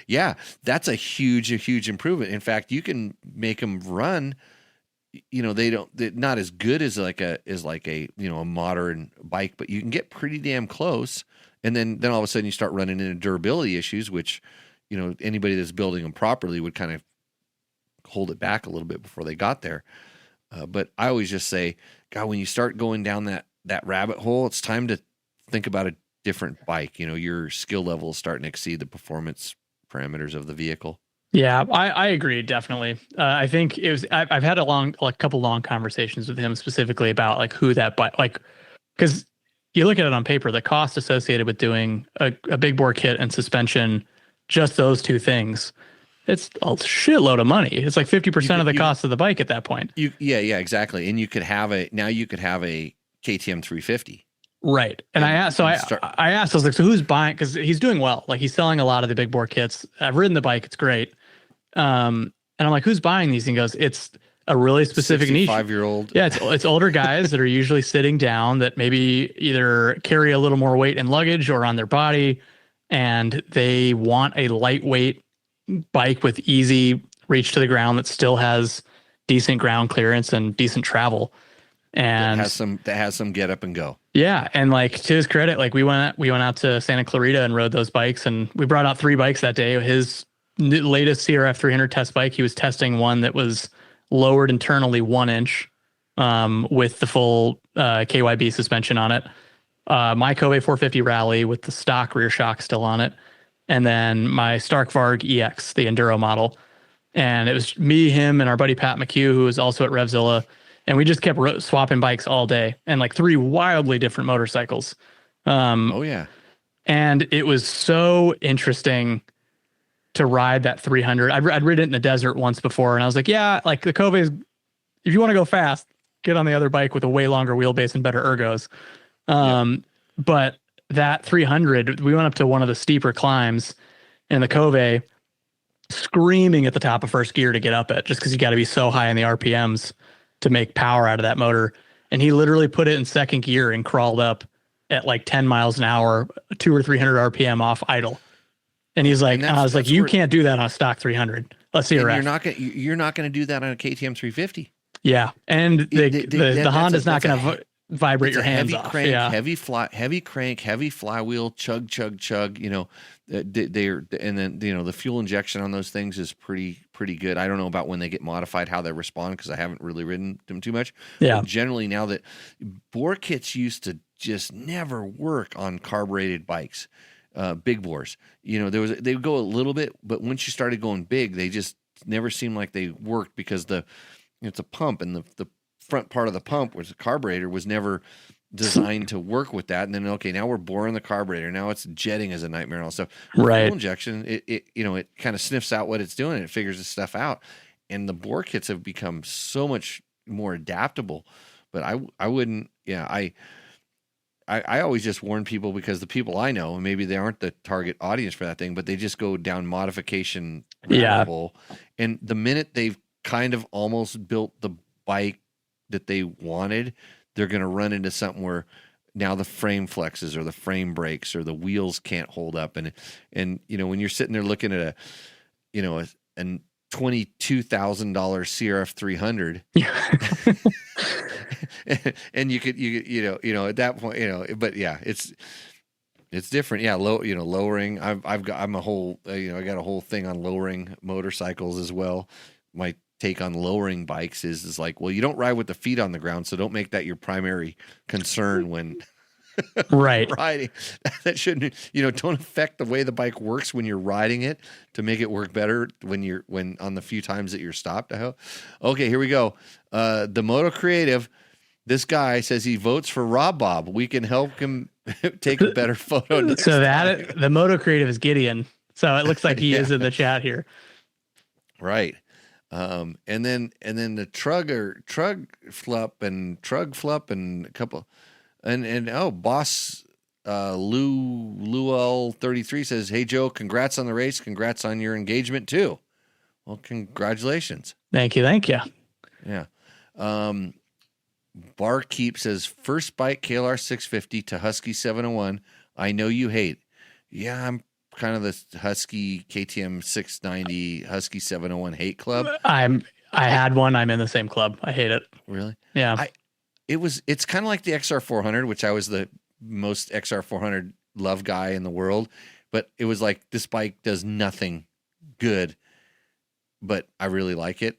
And so that Husky platform, it's got as far as a big 4-stroke single. Oh, it's awesome. Such a good motor. And then it's in this chassis that just says, what do you want me to do? I'm not going to do anything well. I'll just do. Yeah. I've ridden rally conversion kits on them and supermoto setups. And it was like, I don't know what this thing is for. It's kind of almost big like an adventure bike, but it's not small like a dirt bike, and I just got confused. Yeah. He has a TW200 to teach all my buddies. Nice. Okay, that's scary because that front tire, the big tires grab too much shit. YZ250FX to YZ250X2 racing as much enduro and cross country as much as I can, and KLR full-blown life changer. Okay, so he's saying that he started with a KLR 650. I wonder if I told him to do that. Anyways, he's gone down the path, and now he's on a YZ250 and YZ250X. Blue Crew, this show brought to you by Yamaha. See, you can start on whatever you want, but you're going to end up on a Yamaha, and it's going to be the best bike ever. Just saying. Here's another comment. 300's lug, bro. That's why everyone loves them. Taco Moto tune on a TBI. Not much better than that. I'm about to get one on my TE. Friends got it flashed, completely worth it. Okay. I got it. Is Honda making a U.S. hard enduro comeback? Now they're offering contingency money in the U.S. hard enduro series. I don't know. I doubt it, but I'm pretty sure that's a way they can put a whole bunch of money up and never have to pay it out. I don't, because Honda does not make 2-strokes. And I haven't really seen a whole lot of 4-strokes doing much in the hard enduro series. Maybe you could do well at an enduro cross on a 4-stroke. You could probably bump up a 250F and have a pretty good bike there. But let's see. Somebody says just shave your seat. Don't make lowering kits. And Bob says he's really got better pictures. Hey, don't hurt it. Right now you're leading the race. Don't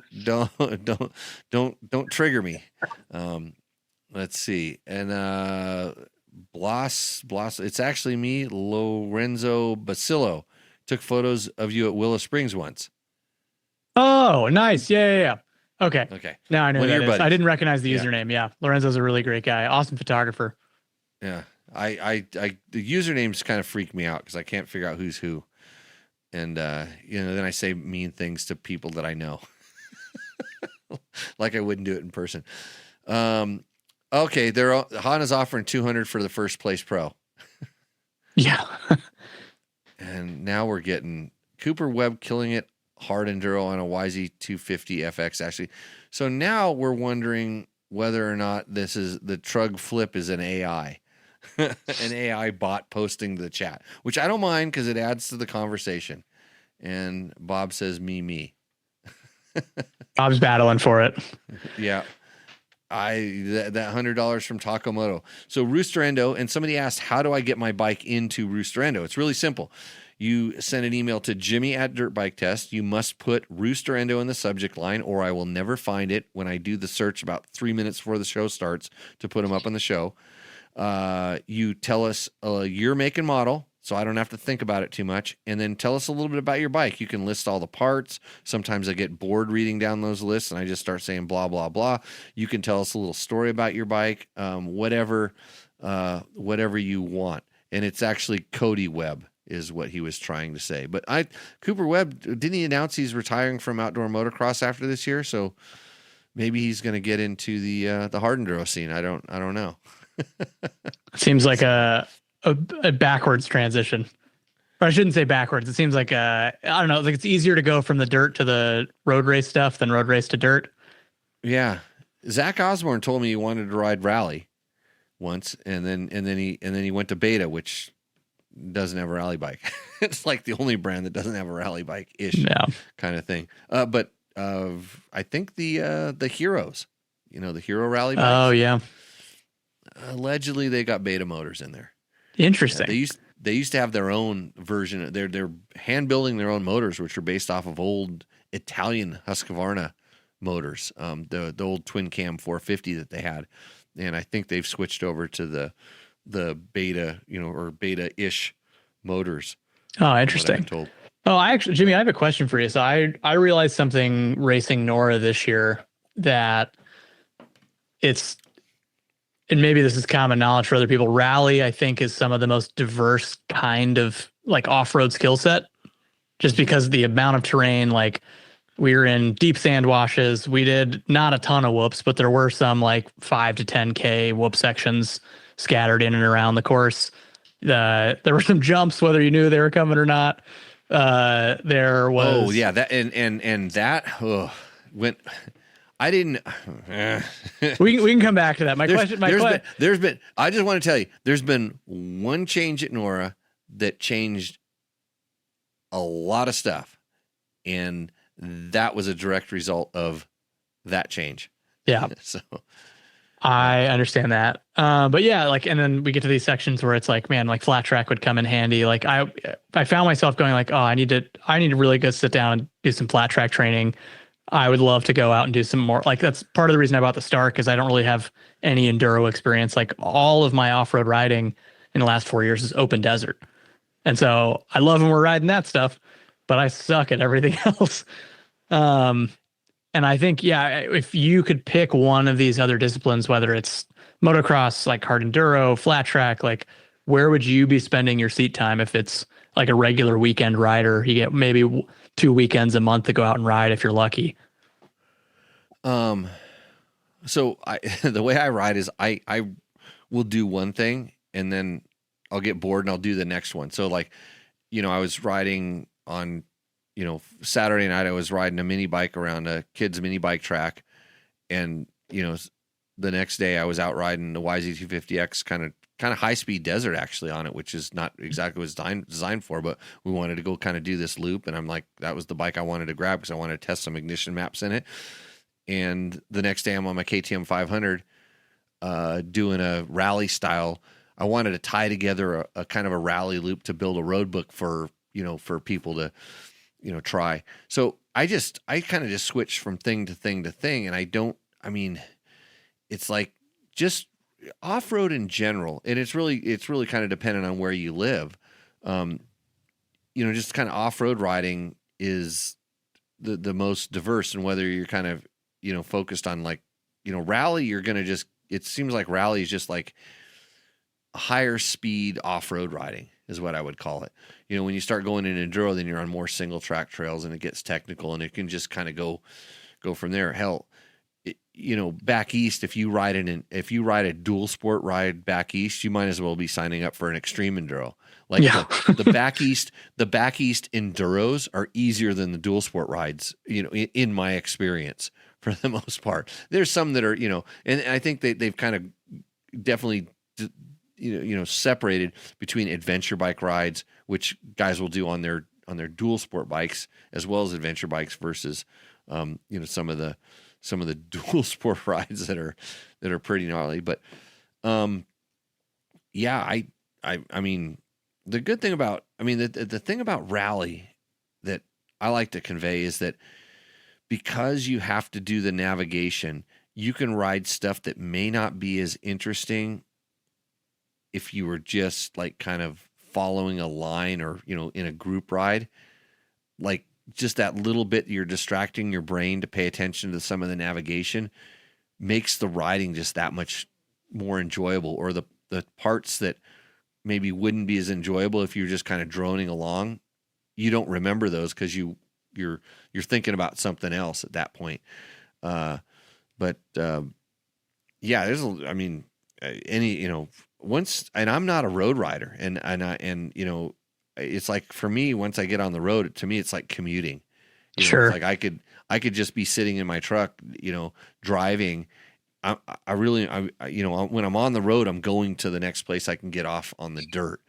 And that's where it's, so yeah, just, whatever kind of, I like exploring, so that's what I have these different levels. I use my adventure bikes to go explore places, and I don't really take my adventure bikes on the gnarly stuff like you see these guys do. I mean, I used to a little bit, but I just learned it's like, this isn't for that. So I'll use it to explore, and then if the area looks really good, I'll come back with the right kind of dirt bike, and then I'll go ride around there. So, Bob, see, he's playing to you. He says he let you pass him in the wash before the finish. How was that?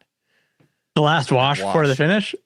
Honestly, I mean, man, when I saw that towards the end there was another wash, it made me think of, I think it was end of marathon. We had to go through that like riverbed wash that was all rocks. Oh, it was super deep sand into rock plate rocks. Yeah. See, I love that stuff. I like the sand. I do not like the rocks. I really don't like the rocks. And we were so I have to tell you a really funny story, actually.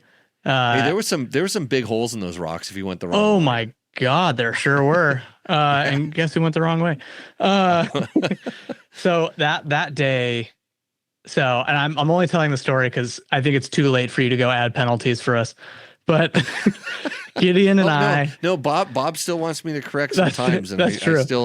I still haven't. I don't know if I can. I don't know. I don't know if I'm still in Nora or not. I might have. I got my final paycheck, and it might have said, "Don't let the door hit you in the ass." Well, so Gideon and I, because the special stage is over by this point. We have like a 60K transfer or something to get to the finish line, and it's a ceremonial finish. The trucks were also there, and you'd said something. Hey, just a heads up, there are going to be trucks in that wash also, and it's not neutralization zone for them, or it's not transfer for them. It's part of the course. I think that's what you said. Maybe I'm wrong. But no, that was the day we pulled you off the course. Okay, so different thing. But anyway, so this is no. That was okay. You're right. That was the day everybody kind of got lost. But coming into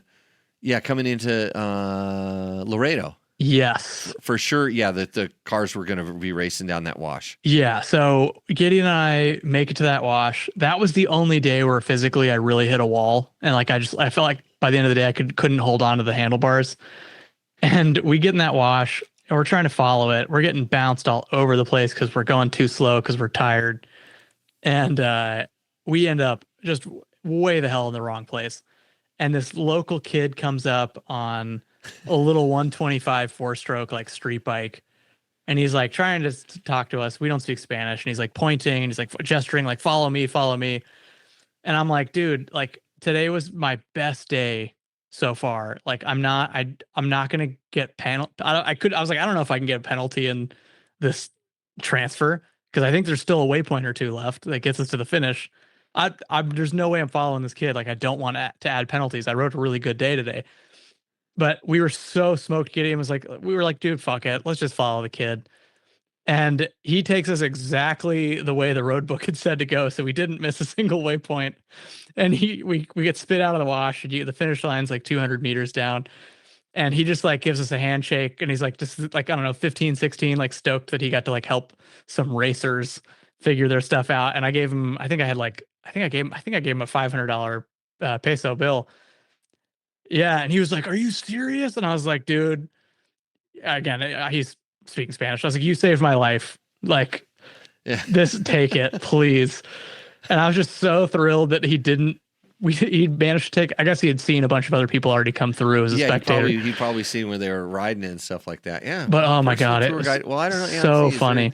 I don't know what kind of, let's see, you paid for outside assistance. Well, I didn't pay until afterwards, so there was no promise of money. It was a tip for an unrelated service. But yeah, because I was like, in the spirit of the race. In a transfer, it's pretty much wide open. You can, get stuff from locals and things like that. The biggest thing with at least the way I was setting up that race is I don't want people chasing, I don't want people to try to drive backwards on the course to go get a bike, and it's all the crazy stuff that goes on with other races. Yeah. So we kind of limit what your assistance crew can do. But if you're gonna, if some locals are gonna help you, good on them. Oh yeah, and we were hesitant too because the first day, through the wash with the infamous jump at the end, you spit it back out on the pavement, and at least Gideon and I were just still kind of seeing stars after the jump, just so disoriented. And you get out there, and then there's like 4 or 5 people, maybe 1 or 2 cops, and they're all pointing different directions. And you're like, well, shit, which? And you're like, I'd accidentally started at that point. At that point, the cars went a different way. Oh, that makes sense too. The cars went a different way, so the cops are trying to get you the way the cars were going because they don't know, they don't really know what the bikes are doing. Yeah, and that, remember when I said at the riders meeting, I got a call and they said, hey, they told me that the roads weren't closed down across that wash, and I'm like, what the? I did not want to go up that wash. Yeah, because half the time they water it with sewage, right?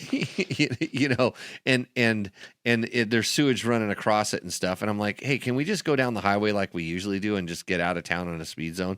And they wanted us to race up that, and I'm like, it's in a neutral zone. And that's why I said you can go around the jump, because I knew they were going to build a jump. I didn't know exactly where it was. I didn't know I guess my note was right on, but those notes were provided to me, and it just had a little tiny. Yeah, it was like a bump or something.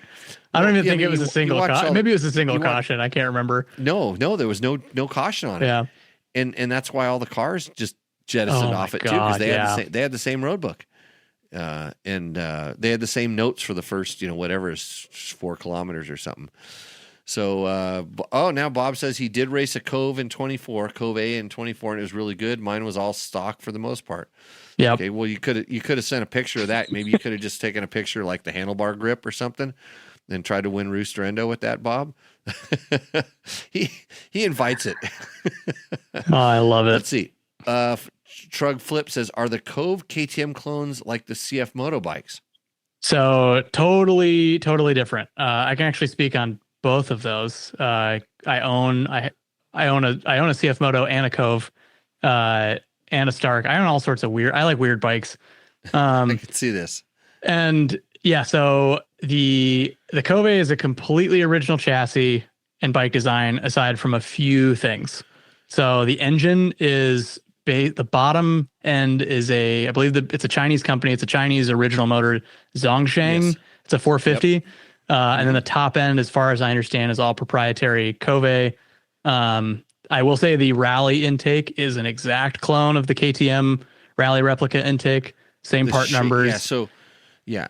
So the funny thing is that it's like they took a picture of a KTM and shaped the plastics like that. Yeah. Underneath, it's a steel frame, and it's kind of its own design and shape to kind of made to fit that thing. But from my understanding is they tried to get it close to what they thought the KTM rally bike was. And then it's got Showa-ish clone suspension. And that's where it gets weird, because it depends on which generation of 450 you got. So Kove ran into sourcing issues post-COVID with manufacturing slowdowns. So Gideon, for example, bought the 50 state legal low seat bike. So it came with the Yuan, which is the Chinese, it's the Showa clone stuff. Right. Mine was the standard 50 state legal model, and it was the first batch imported to the US. So there was like 55 bikes that came with KYB forks and the Chinese rear shock, the Yuan. So my bike has KYB 49 millimeter forks. Like they're great. It's the same ones are they like latest generation, like kind of like on the Yamaha? They're the same ones that are on the Yamaha and the same ones that are on my Stark. Okay. They're great forks. The Yuan stuff is similar deal. So it looks like someone took a part schematic for a Showa shock, like the piston diameters, the shim stacks, like it all looks really, really similar, if not the exact same. But yeah, different. I want to say the geometry is a little bit different than the KTM also. But yeah, it ended up being different. Yeah, sure. And from what I understand, like it changed sort of mid production, and like I said, if they're going to change a complete wholesale change, and this is kind of where we're at with the Chinese stuff.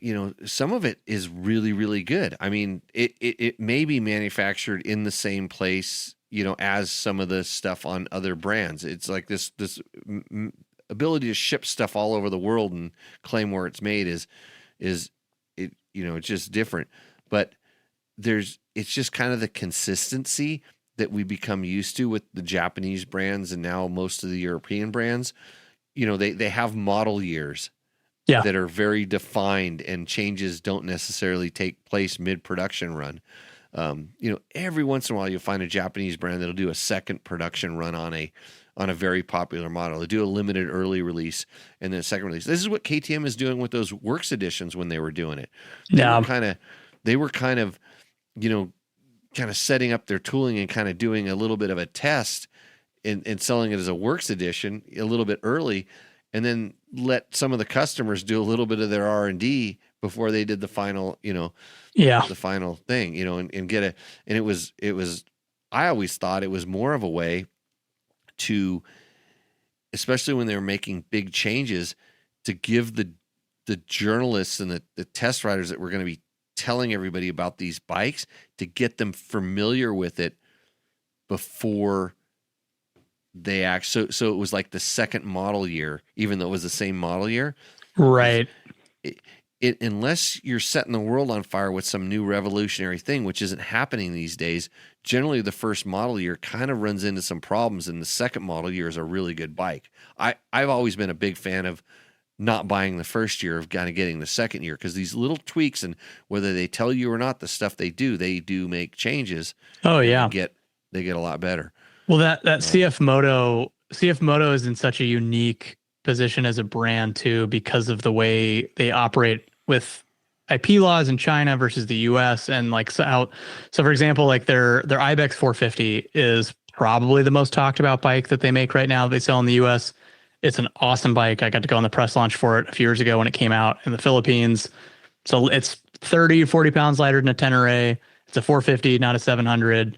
It comes with KYB suspension. It comes with an adjustable ride height in the back, so you can lower it if you're short or new to riding off-road and want that comfort. But like when we went on the launch for that, they only invited, I think it was 5 US press, and they sat us down at the end of that launch. And I mean, like Jimmy, you'd know this, like every OEM brings you out to a press launch and they schmooze you, they give you great food, they try and put you up in a nice hotel. They're doing everything they can to, as not explicitly as possible, influence you to say nice things about their product. And Correct. CF Moto did all that. Like they put us up at a nice resort, whole 9 yards, but they sat down at a little dinner after the press launch and they were like, hey, shit on it. And we were like, what? And they were like, what do you hate? Like, don't hold back. You don't need to like try and not hurt our feelings. Like seriously, like we'd love some feedback. Like now we don't want to wait for the article. Like, what do you not like? And I was like, honestly, the bike's really good. The fueling is not great at low RPMs. It's bad. Those are the most wooden front brakes I've ever felt in my entire life. I don't know if the pads are glazed over on every bike or what. And the seat, I was on the tall seat bike. I was like, but the seat foam is so soft that with a 32-inch inseam on a bike that's got 8 inches of ground clearance, I'm still flat footing it somehow. like with a bend in my knees. And then six months later, I saw them again in South Dakota at Revzilla's ADV Fest. And they had the production model that was coming to the US, had different brake pads, had stiffer seat foam, and the fueling was changed. And I was like, oh my God, they actually listen to us. So that it's interesting because a lot of times in my history, a brand would actually invite journalists out, usually one at a time, usually without telling the other journalists, and let you ride a pre-production bike and sort of do the same thing. And maybe you were allowed to talk about you got to ride the bike, and they would say, hey, we're going to fix this and we're going to fix that if you complained about it. And then, so they would do this with with different media outlets. You're riding kind of like a pre-production bike, and maybe there's a chance they could change it. And then the production bike comes and they tell you they changed all the things you said, whether they did or not. Because I know some brands that I was on development side on one, and I know that they let journalists do it because they knew there was some problems with the bike, and they wanted to see if they noticed it. Well, a couple of them noticed it, and they told them they changed them, and they didn't change them because it was something that wasn't changeable at that point in the development.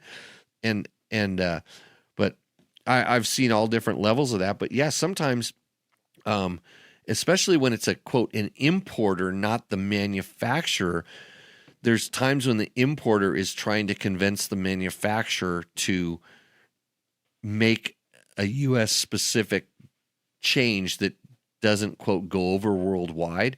So this is a big thing with KTM when KTM was doing a lot of their big changes. I was going to say mid 90s.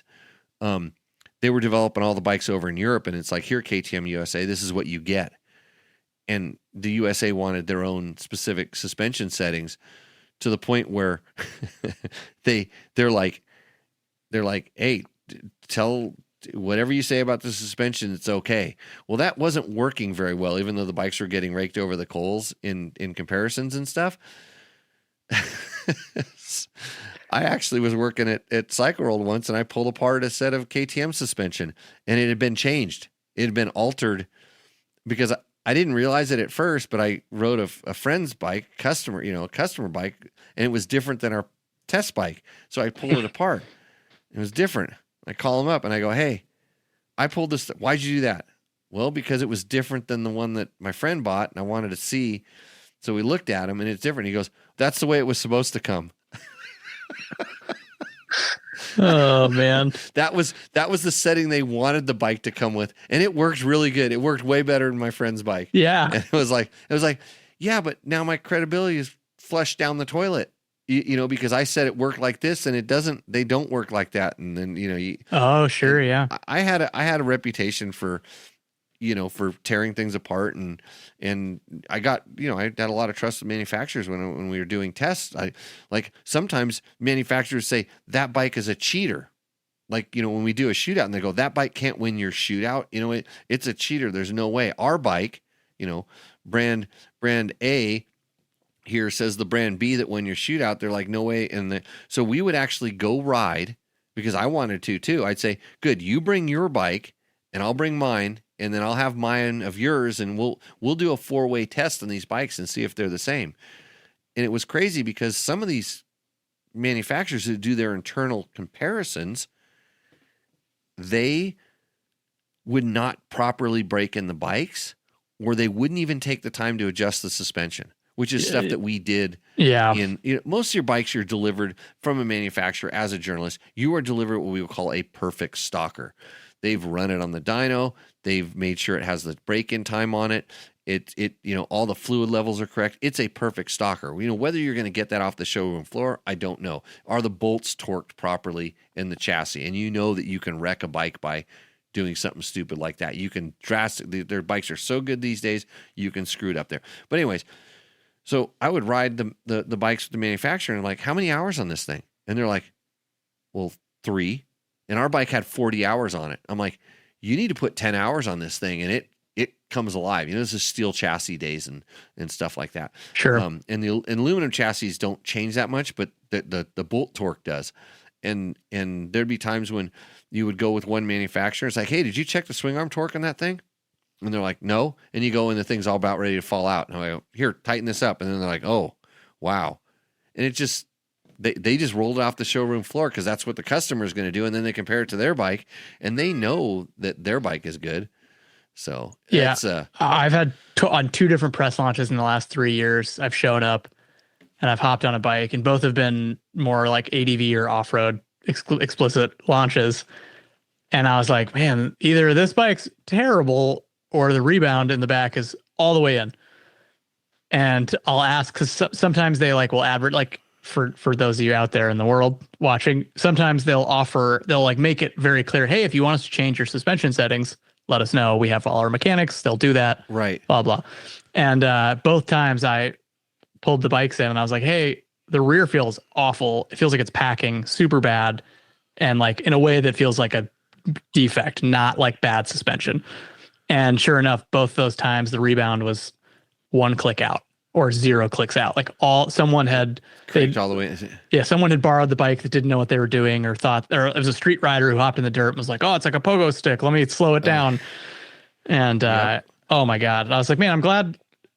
Like, I don't know. I think a skill that really impresses me about a lot of journalists, like other journalists that are either doing it full time or just like particularly good at what they do.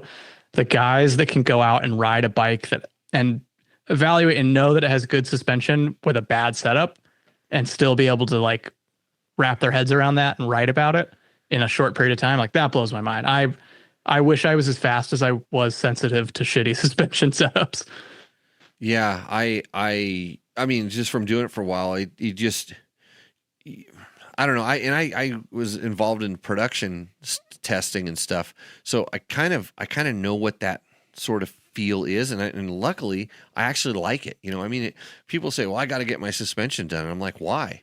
Yeah. Like what have you done to, like, did you run out of adjustment or the spring's wrong? Or, you know, I'll always ask that. Cause I mean, I know how much time a lot of time is spent to get this stuff right, but I'll hop on a bike and, you know, at a press intro and do a lap and come back in. I'm like, hey, did you check the tire pressure? And they're like, oh yeah, we checked the tire pressure. And I'll go, it's 17, not 12. Yeah. And they're like looking at, you know, and sometimes I'm right and sometimes I'm way out in left field, you know, but a lot of times, you know, if I know the tire, you know, whatever, but that's the hardest thing about a lot of times traveling to a place you're not familiar with. You go and ride and the dirt's different and stuff. And then you're like, is that the bike or is that the ground? You know, right. Is that the condition versus, and that's what's tough about, I mean, now there's so many people that are just, you know, and the manufacturers love it when somebody with a whole bunch of followers just clicks pictures and go, hey, look at me on this. It's so great. Oh, you know, talking about going to that intro. Oh, you know, sure, we stayed at the Four Seasons and they fed us caviar and all. It's like, I'm like, I don't give a crap. I want to ride this bike for 2 days. You know, I've flown out over Europe, stood in a line, got to do 2 laps, and that was enough time, you know, and then they shot a photo of you while you're doing it. And then it's like, okay, move on to the next bike. And I'm like, I'm never going back. Yeah. This is a disservice to the people that are relying on me to, you know, I mean, I'll guarantee I could probably accurately describe a bike in 2 laps better than most people out there, but that's not the way you're supposed to do it. Yeah. Yeah. So journalism stories. I'm going to write Monkey Butt 2. I'm going to write it one of these days. I actually should just have AI write it for me and I'll edit it. Yeah, there you go. So actually I already have the chapters. I have the outline for it. I should have AI do an outline for it and see how close it gets. AI is going to come and kill me immediately that it becomes self-aware. Oh yeah. I've said so many bad things about it, but until then, I'm going to just exploit the crap out of it. So, hey Joe, it's been a pleasure having you on the show. I appreciate it. I'm more appreciative that you took the chance to come and do NORA, and was super stoked to see the outcome. How you guys, both you and Gideon did. Actually, everybody this year. We didn't have, you know, everybody seemed like they had a pretty damn good experience down there, and that even makes Rob me Bob. happy. And Rob Bob, you are the winner of Takamoto's Rooster Endo. I don't care what anybody else says. Actually, you won it in the chat because only one other person voted you up. But and I don't think it was you unless you have a burner account that you jumped in there. So you're the winner of Rooster Endo. So here's what you got to do. You better follow these instructions. You have to send me an email. Reply to that email you sent the photo in, and remind me that you won so I can forward it over to Takamoto and we will get you taken care of. That's a $100 gift certificate from Takamoto. That's takomoto.co on the internet. It's not .co, and they have lots of cool stuff. And I'm pretty sure you could probably get a different rally tower from them. Something better, or an ECU. Who knows what you need? Maybe a better camera. Yeah. Or one that takes a picture of the whole bike. So, okay. Well, hey, so how do people follow you, and what's your when's Quad Lock coming on as my next major sponsor on this show? Yeah, we got to get something in the works. Yeah, because I was telling, I think I told you down there when I found out you did Quad Lock, I was showing you I had my other system. See, I won't even mention it anymore. Have my other system because I like putting sometimes, very rarely, but I do like to have the ability, especially on my adventure bike, to put my phone onto my motorcycle. Oh yeah, you were talking about something about how bikes changed for KTM in the early or mid 90s, and I was like, oh yeah, like right around the time I was born. And so I very much from the generation that like I was gifted a GPS my senior year of high school, so I can't navigate for shit without a GPS or barely with the road book. So it's not a negotiable. Every bike I have has a Quad Lock mount on it, and that was before I got the job there. So I'll chat and see if we can get something I need to going. get it on my mountain bike because evidently I'm supposed to do Strava and show everybody my heart rate. You know, I don't know about on these things. I have a JPS inside of my head, so I don't really need it. But sometimes I have to produce a track log for somebody, and it's hard for me to just draw on maps and paper maps anymore. Oh yeah. Well, thanks for having me, Jimmy. I really appreciate it. It was really, really fun to talk about it, and the experience. Like I said, you put together a hell of a race course, and really lucky that we got to ride it. Yeah, no, and like I said, I'm stoked that people got to have that experience, and like I said, watch. So where are you on social? Oh yeah, you can find me on Instagram at Jackson_FOTO as in photo. Jackson Photo. Yep, Jackson Photo on Instagram. On YouTube, it's Jackson Photo, same spelling, JACKSONFOTO. And I don't really post a ton of original stuff on YouTube, but I think I have it on my landing page where whether it's motorcycle.com or Revzilla, people need to go see your videos from Nora. I should call up another one of those. How about let's see if I can get this one going here on the thing. I gotta push another. How's this?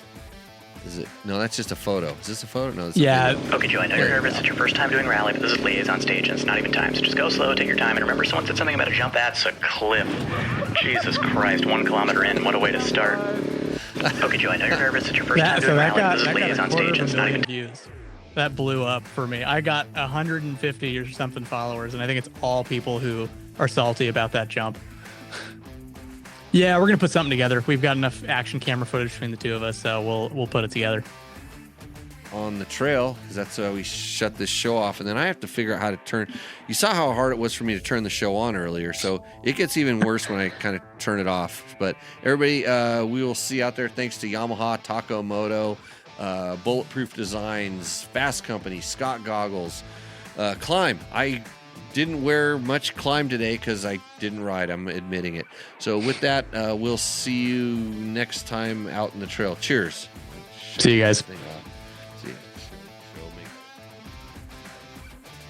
If you liked what you saw in this video, come check us out over at dirtbiketest.com on the webs. We have bike tests, product tests, a lot of fresh dirt, and you can even support us by clicking through our links. Hopefully, we'll see you out in the trail.